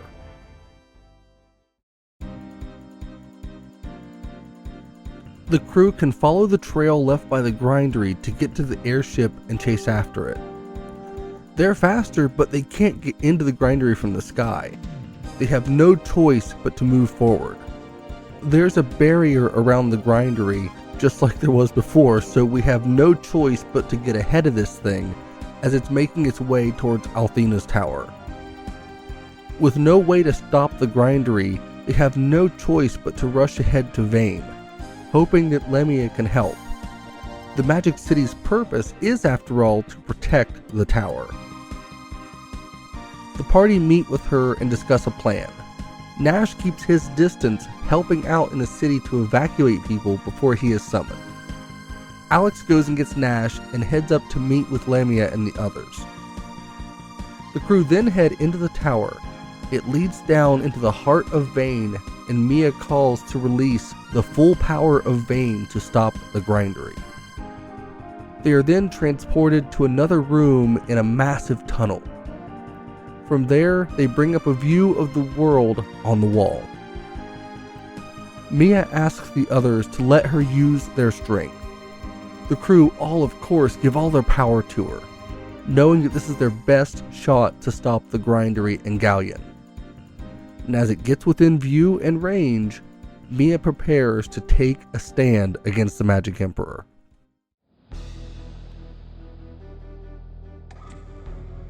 The grindery crawls closer before stopping and raising its cannons. It takes aim at Vane just as Mia uses their powers to defend the tower. She summons up a massive blast and fires at the grindery just as the grindery shoots ballistic blasts at Vane.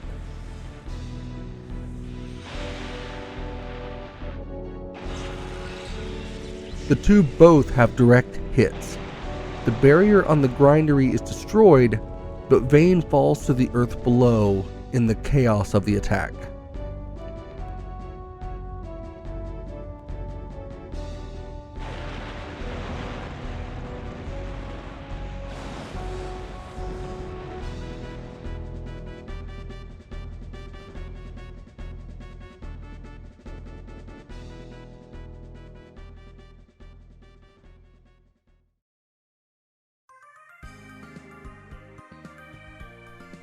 The party is okay, but Vane is wrecked.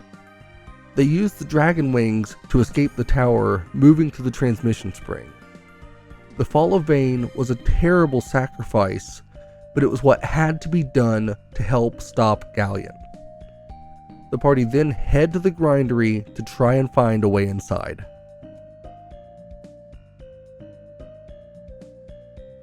As they get closer, a door opens up and soldiers spill out to take the party on. They dispatch the enemies, but more and more keep coming out before the Prairie Tribe intervene, allowing an opening for Alex and the crew to get into the grindery. As far as evil castles or fortresses go, the grindery is one of the most horrific I've encountered in a video game. As you climb through the levels, you notice massive body parts that you realize are pieces of the dragons. Ghaleon has used their physical bodies to help fuel and power this monstrosity. Eventually, you see the head of Quark as he is trapped inside to help power this behemoth. It's an absolutely tragic scene, and afterward, you find a nice garden tended to by some of the Vile tribe and containing fairies that were captured and brought there to give Ghaleon a nice place in his moving death machine. Eventually, we reach the top of the grindery and get to confront Ghaleon and save Luna. As we get close, Phaecia shows up again, and she helps to unlock the door. We realize that Phaecia is injured and she uses her powers to open this access for everyone. She doesn't go into why she's in this state, but she says that she believed in Ghaleon, but now she sees that he's truly evil as he had commanded them and they obeyed, so desperate for a chance to redeem themselves. Now, she realized that Ghaleon was simply using them. Her sisters then arrive and try to stop this, but Phaecia gets in the way between them and the party in a heartbreaking showdown. Royce and Zenobia are ready to attack, and Phaecia holds them off so Alex can get to Ghaleon. The final act is drawing near. Alex approaches Ghaleon and they have their confrontation. The Magic Emperor prepares to face them and this battle is tough. But everyone hits him with all they have and they manage to take Ghaleon down.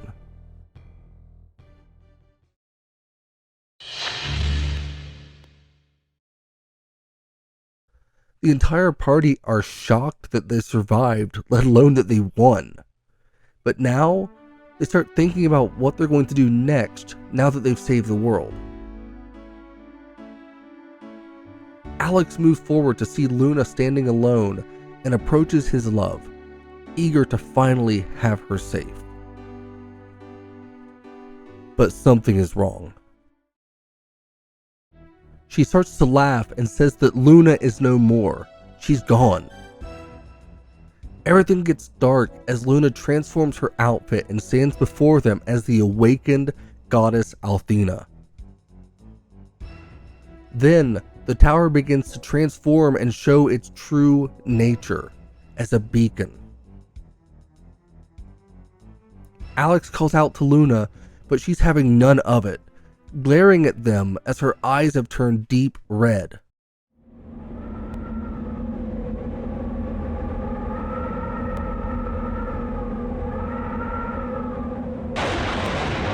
You shouldn't have interfered.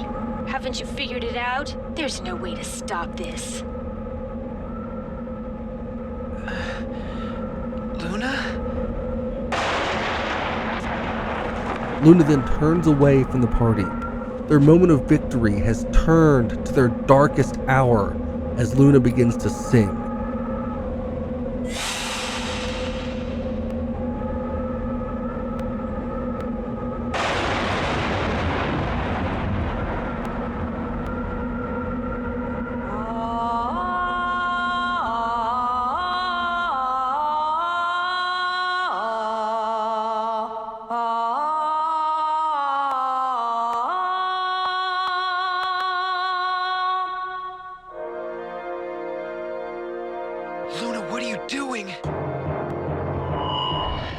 Summoning the goddess tower to rise from the earth.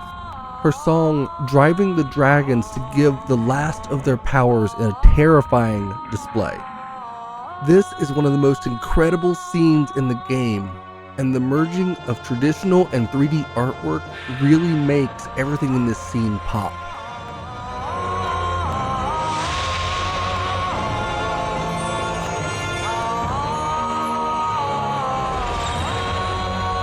This was one of the coolest twists that I had encountered in a game to that point. I genuinely thought the game was over after defeating Ghaleon.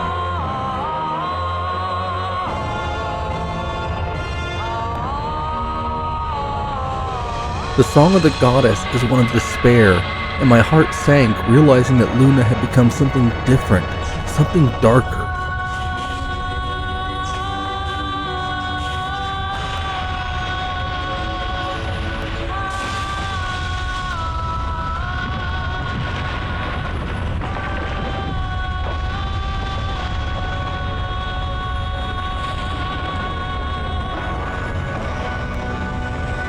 The first time I played through this game, and even now, I'm blown away by the tower rising to the sky.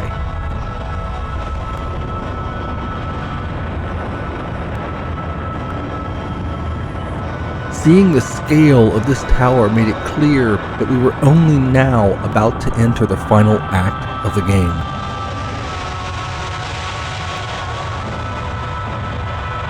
I could imagine the terror, fear, and confusion that Alex was dealing with, seeing all of this happening after everything that he'd gone through to save her.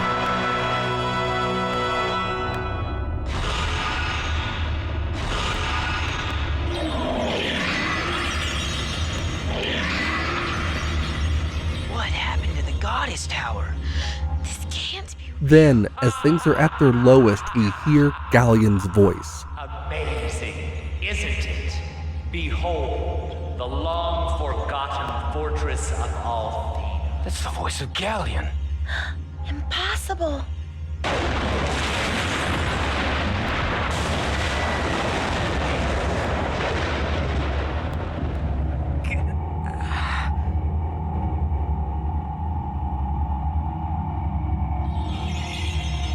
He is alive and well, standing with Luna at his side. Things are about as dire as anyone could imagine. Ghaleon?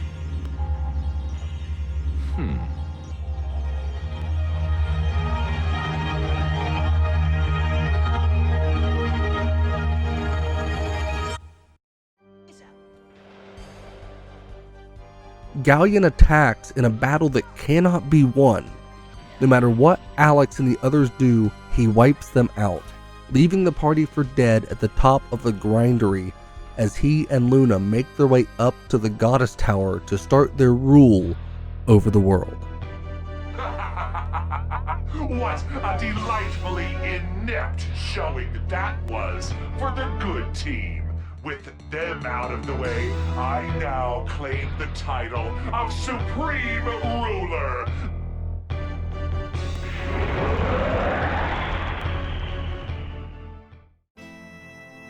Null is desperately trying to wake everyone up, but it's no use. Null manages to tap into power that we hadn't seen yet and teleports everyone away from the grindery, saving their lives. Never stop believing in your power to change Alex finds himself in the dark, hearing Luna calling out to him to never give up and telling him about the power of love and to keep going. than you can ever imagine. Believe in yourself, Alex, and you will find the strength to do what must be done.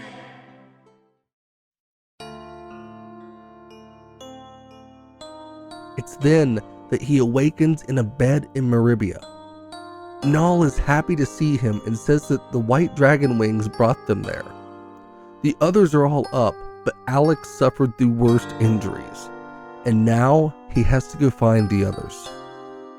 This here is the dark twist that really sets the story off from others. The bad guy won. Ghaleon defeated them handily and has taken his place with the revived Althena to rule the world. Mia and Jessica want to keep fighting, but they tell Alex that Nash and Kyle have given up. Alex and the others have to go to the bar to find Nash and Kyle and try to snap them out of their funk. Kyle has given up all hope after how badly they were beaten, but Jessica manages to get him fired up to go at it again. He says that he's going to do it for her. He's going to pay Ghaleon back for hurting Jessica. Nash is a trickier one. He's been afraid of Ghaleon from the start, and he's worried about Mia. She manages to talk him into going with them when she lets him know that she's going either way. Now with that, the party's back together and they're ready to try again, even if they have no idea how. But then, Laike appears and starts asking if they still have the courage necessary to fight.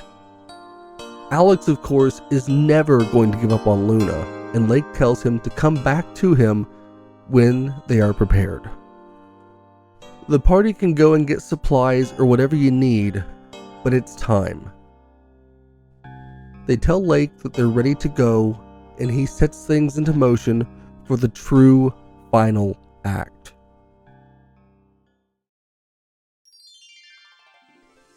As we get here, I have to say that playing through this game, I forgot about a lot of this.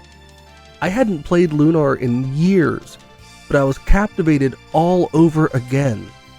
The way these characters connect with each other feels like a group of real friends. Where a lot of RPGs feel like a true hodgepodge of groups without a lot of reason to travel together. The story had plenty of twists and turns, and we were about to get another once we catch up to Laike. He says that he's taking us back to where this all began for us, and we teleport back to Dine's monument. Null is surprised about how he did this, and Laike starts to let them know the truth now. He tells them about Dine's last day, and here we cut to the past.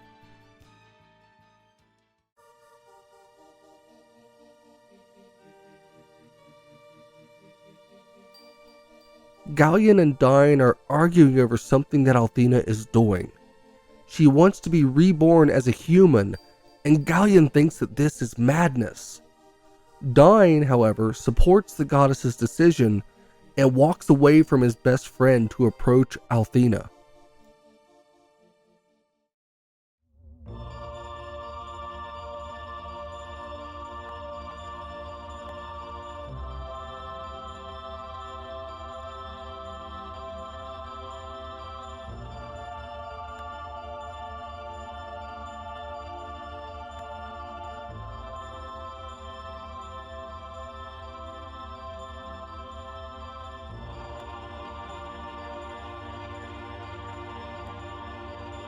She's in the process to be reborn and shed her immortal self to become immortal, and she looks down at Dine, who is smiling up at her, and starts to approach as Ghaleon is calling desperately for Dine to stop.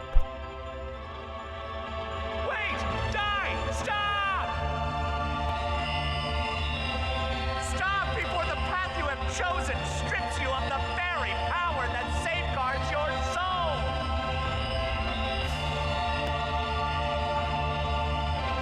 Dine! No!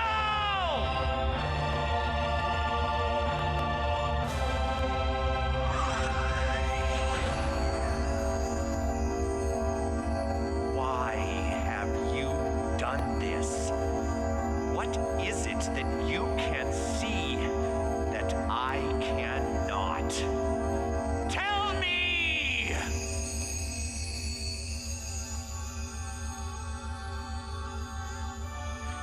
I see a bright hope for the future that resides in each and every human being.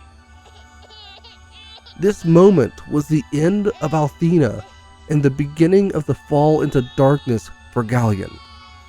He lost his best friend and his goddess, and Ghaleon felt betrayed. I see only despair.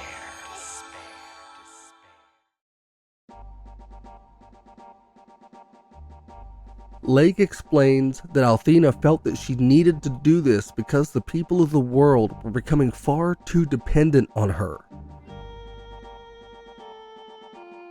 She felt that she had no other choice. She was then reborn as Luna. It's at this point that we discover something that many likely suspected well beforehand. Laike is the former Dragon Master Dine. He did what he could to help Althena with her change, and he lost his powers as a result. Laike has no regrets, but sees that Ghaleon is trying to undo everything by resurrecting the goddess Althena at the expense of Luna. He starts to explain the importance of a Dragon Master, and the role means so much more than just protecting Althena. Then, Laike, or Dine, tells Alex to draw the sword from the monument.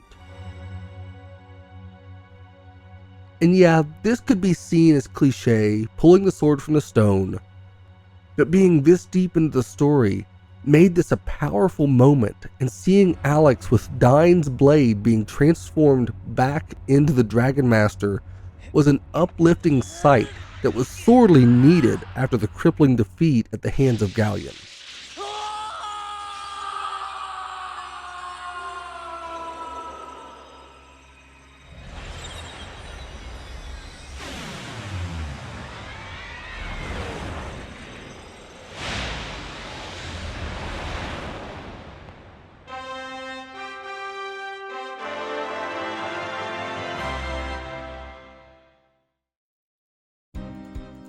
Now, Alex is ready for another round with the Magic Emperor. Alex's transformation here has everybody ready to fight, but they don't know how they're going to get there.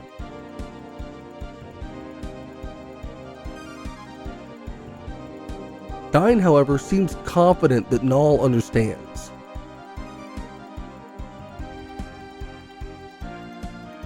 At this point, Null transforms into a dragon, a complete shock to everyone.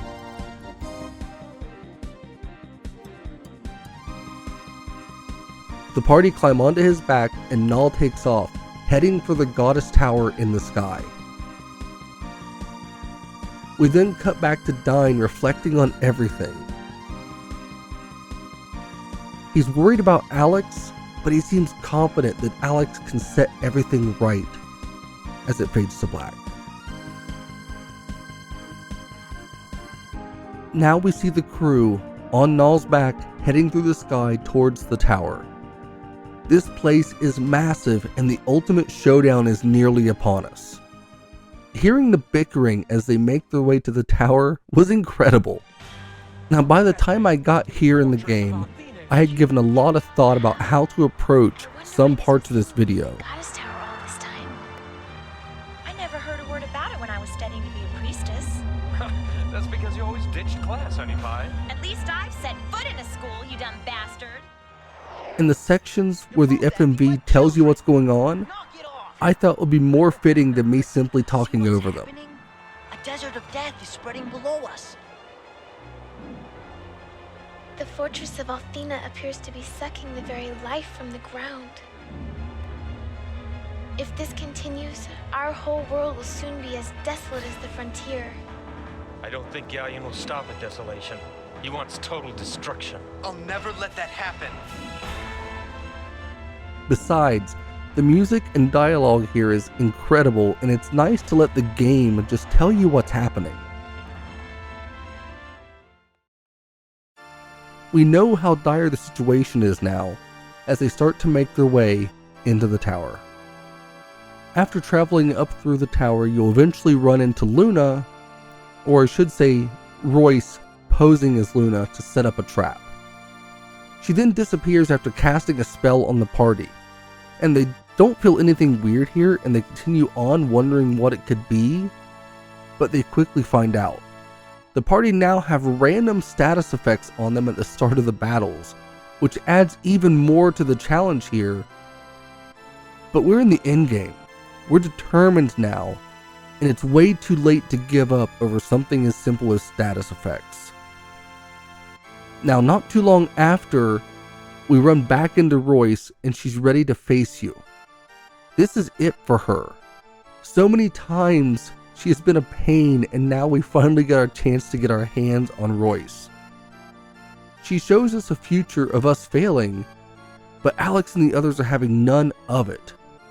They're here to fight, and they're here to win. Royce challenges them, and it is a brutal fight. She hits with a lot of powerful attacks, but by now the party has grown powerful and managed to defeat her. After we pass her, there's puzzles we have to get through to reach the higher levels. My adrenaline was pumping as I got this far through the tower. As you approach the gate to Ghaleon, Zenobia appears. She's here for her final showdown, ready to stop you and save the Magic Emperor. The party tried to reason with Zenobia, but she refuses to listen, fully dedicated to Ghaleon. She looks tired and it's pretty sad. But she has one last trap to try and take care of the party, sending them into the darkness and separating them. Zenobia then forces them each to face trials in their minds. We then see the heroes facing images of themselves that are trying to mess with their heads, drawing out doubt. Dealing with depression and anxiety issues, it's so easy to understand the power that self-doubt can hold over you. This feeling that you are your own worst enemy and the biggest problem in your own life. The mirror selves tell them everything that they fear, spinning it all back onto them in an attempt to break their spirits. This is one of the deepest sections of the game, as they all have to figure out the truth for themselves. The mirror selves do their best to break them, with Alex in particular being told that Luna is gone, that she cannot be saved, and that now he has no reason to fight. And we know that Alex is really fighting for Luna.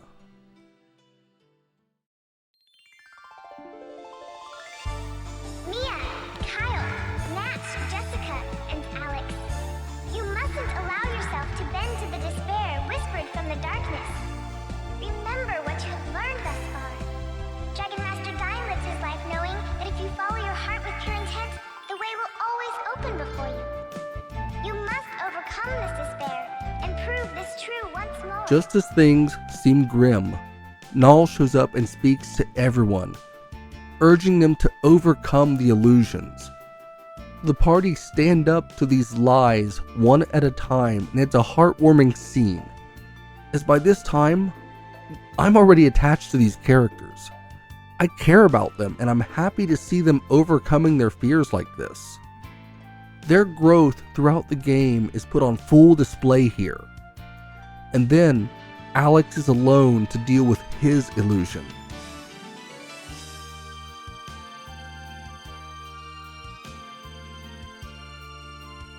The others confront Zenobia, but Alex is still there fighting.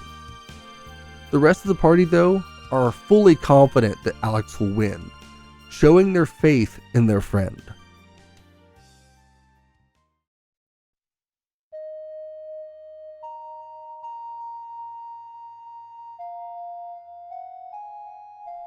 We then see Alex attempting to get to Luna as Luna is attacking him and telling him to stay back. This false Luna tries her best to keep Alex away, as the false Alex does the same to no avail. Alex approaches Luna and then is returned to the others for the final showdown with Zenobia. Alex is never going to give up on Luna and will do anything and everything that it takes to save her. So now, this battle commences. Zenobia is a powerful magic wielder and can pack a hell of a punch. But our party is stronger than we've ever imagined they could become, and they are determined to win. I actually felt bad for Zenobia here. She's doing what she feels is right for her people, and she's been betrayed by Ghaleon even if she doesn't realize it yet.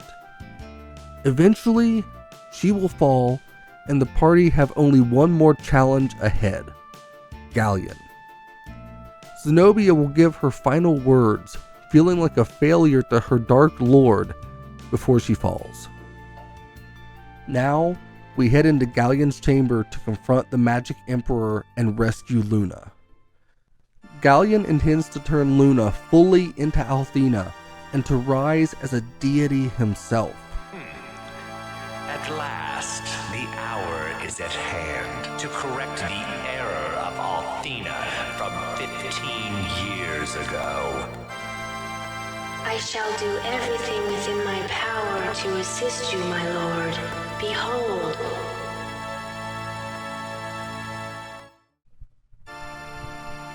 He sends Luna to begin the process as the party approach. Here, Ghaleon is so confident and condescending. He believes that he is above mortals and that he is right above all others. The memory of the day that Althena was reborn is still weighing heavily on him, and now he intends to ascend, Luna using the power of the goddess to serve Ghaleon. The process to fully turn her back into a goddess is underway. The time for the final showdown has begun. Alex and the others must defeat Ghaleon or all is lost. The Magic Emperor powers up as the goddess is sending power to him from the world to help Ghaleon ascend as she does.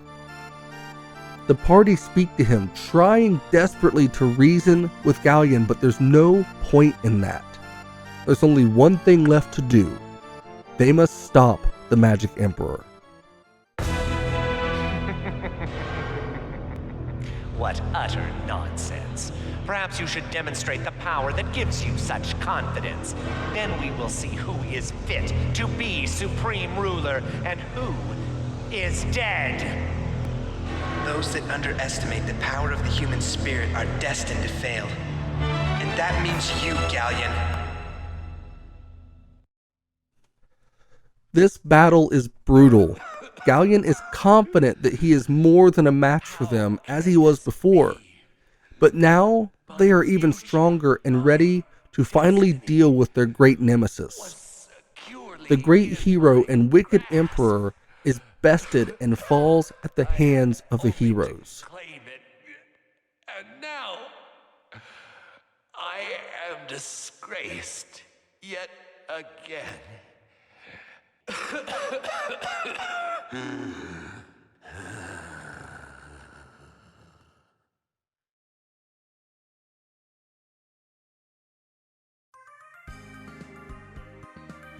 Now, all that remains is to deal with Luna, to save her. And before we get there, I have to admit that during my playthrough, I made a little bit of a mistake here. I had Alex push through to Luna and never played the ocarina, and well, I didn't know that this ending was even possible.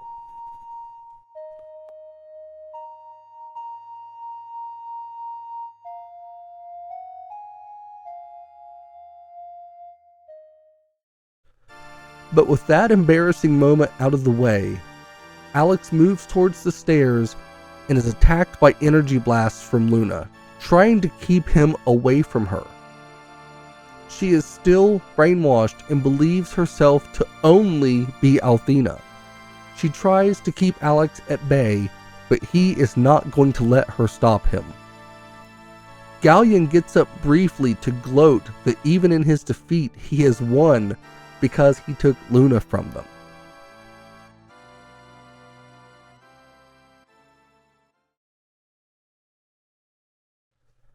Alex, though, he doesn't let this faze him as he moves ahead, up the stairs to Luna, dodging her attacks and her attempts to keep him at bay while playing their song on the ocarina before he moves up onto the platform with her. Alex will not be denied here. Althena pleads with him, becoming more and more Luna as she tries to beg Alex to stay back so he doesn't die.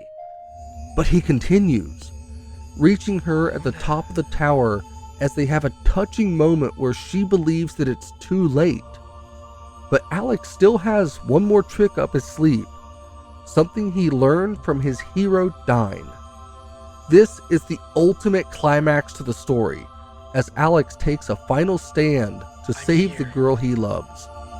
I knew you would never abandon me to evil, Alex.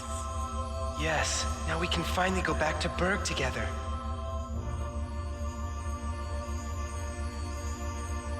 Though Ghaleon has perished, the fortress of Althena continues to bleed life from the world of Lunar. If it does not cease, all Lunar will become as lifeless as the frontier. But if I leave the fortress, the stored magic will be released too rapidly, and it may end up destroying the entire world of Lunar. I'm a prisoner, Alex. No!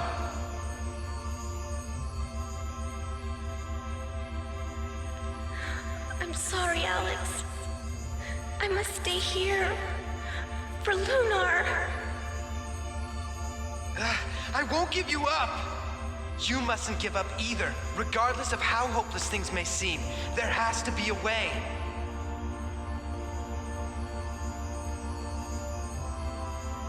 We must believe in the power that resides within each of us, Luna. I believe each of us is entrusted with a future to realize, and this is not our future.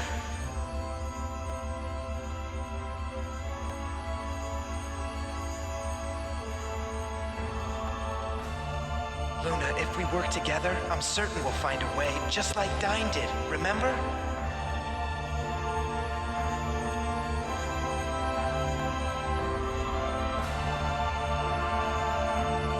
Alex! You mustn't try it! It's too dangerous! Luna... Alex,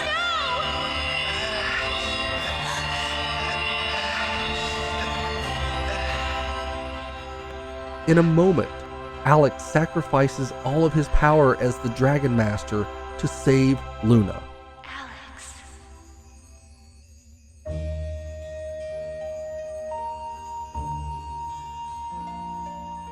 We will always be together, in the past, the present, and the future as well. It's destiny.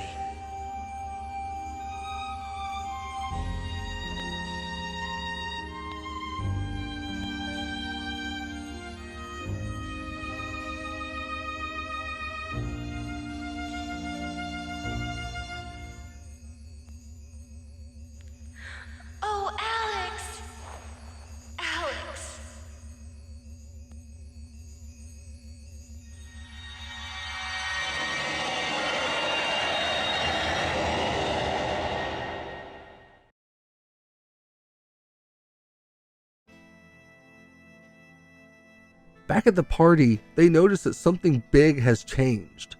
They don't know what's going on, but they know that they have to get going. Null takes them all and assures them that Alex and Luna will be fine before helping everybody else to escape to safety. The party then watch as the tower falls into the ocean and sinks down below the waves with a massive explosion.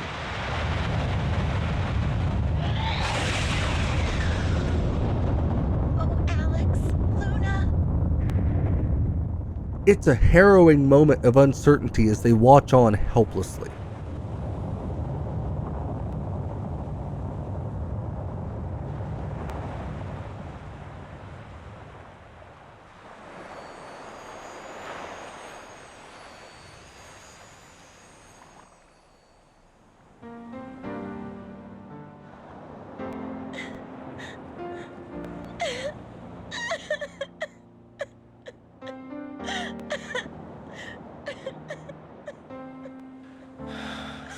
Alex, you dumb kid.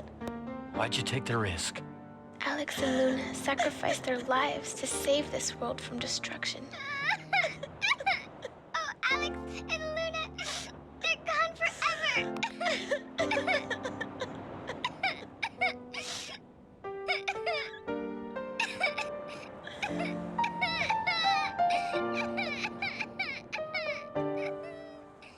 The crew are heartbroken, believing it to be too late, before a light shines from the sea and they all look up, seeing the world is suddenly restored.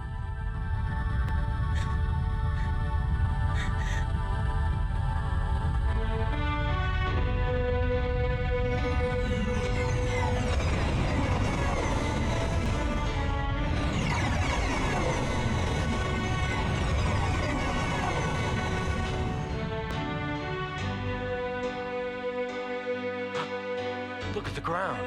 It's alive again.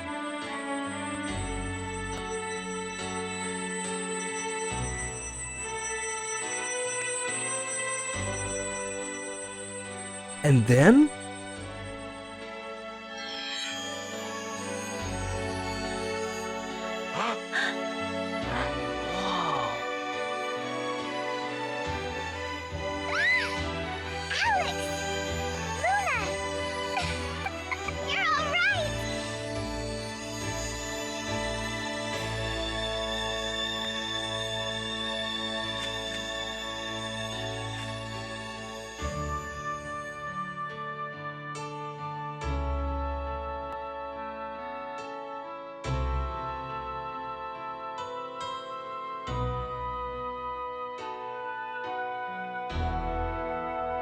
Did it. It's over. We were so worried about you. Oh, Luna. Oh, Jessica. I'm just so happy to see you all. The world is safe, and Luna has finally been saved, and everything fades to black, but we're not quite done yet.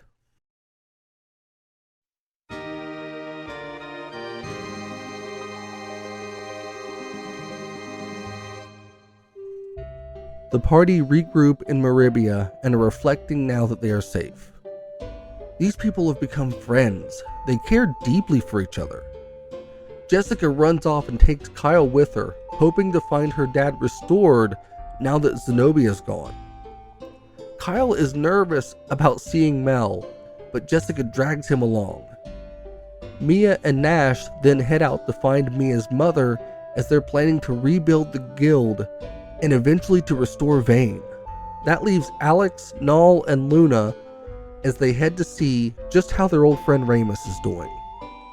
Ramus is thrilled that Luna is safe and back with Alex, saying that he wishes he could someday find someone he cares about the way that they care about each other. It's good to be reunited with their old friend, even if only for the time being. Afterwards, the three can go catch up to Mia and Nash. They'll find them meeting with Lemia, and she's proud of her daughter and lets her know that she's stepping down from the leadership of the Magic Guild, placing Mia as their new leader. This is where Mia finally tells Nash that she loves him in a touching moment as they discuss the plans for the future of the guild.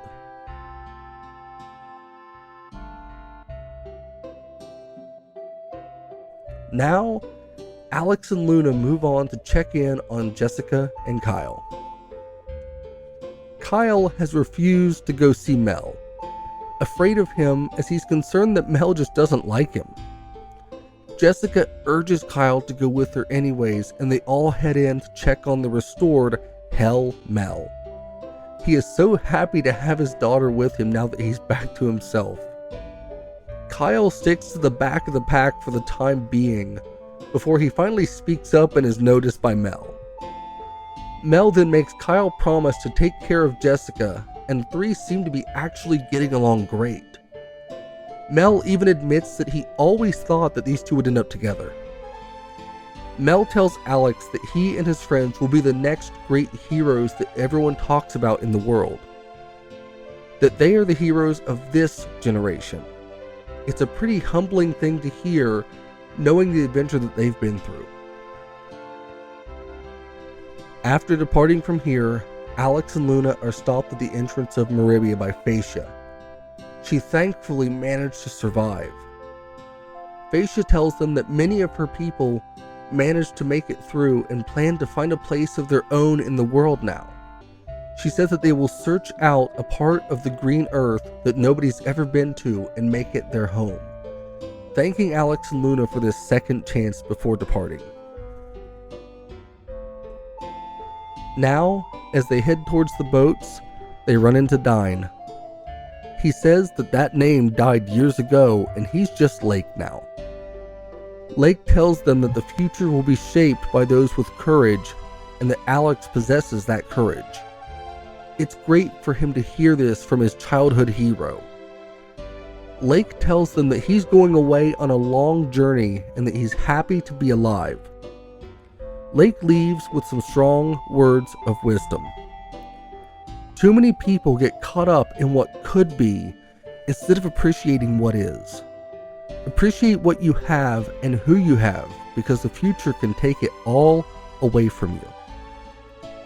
Those words have stuck with me since I first played through this game many years ago. And from there, everything fades to black and the credits roll.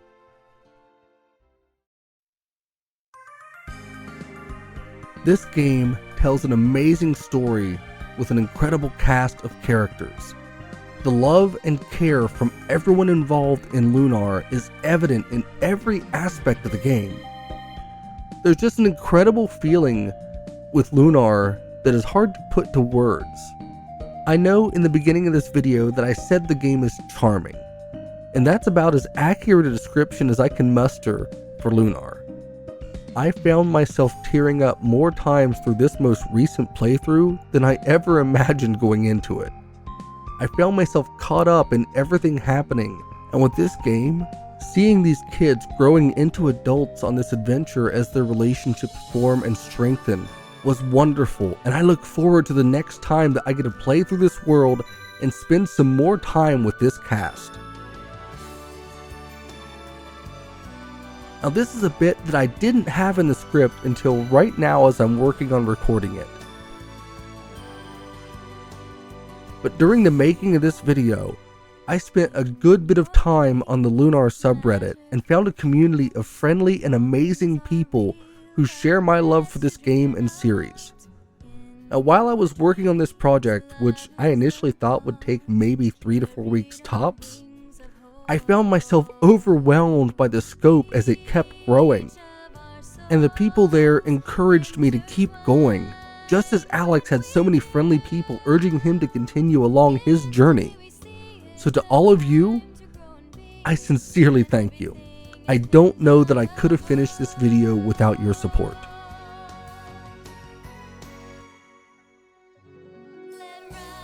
But now, we're at the end.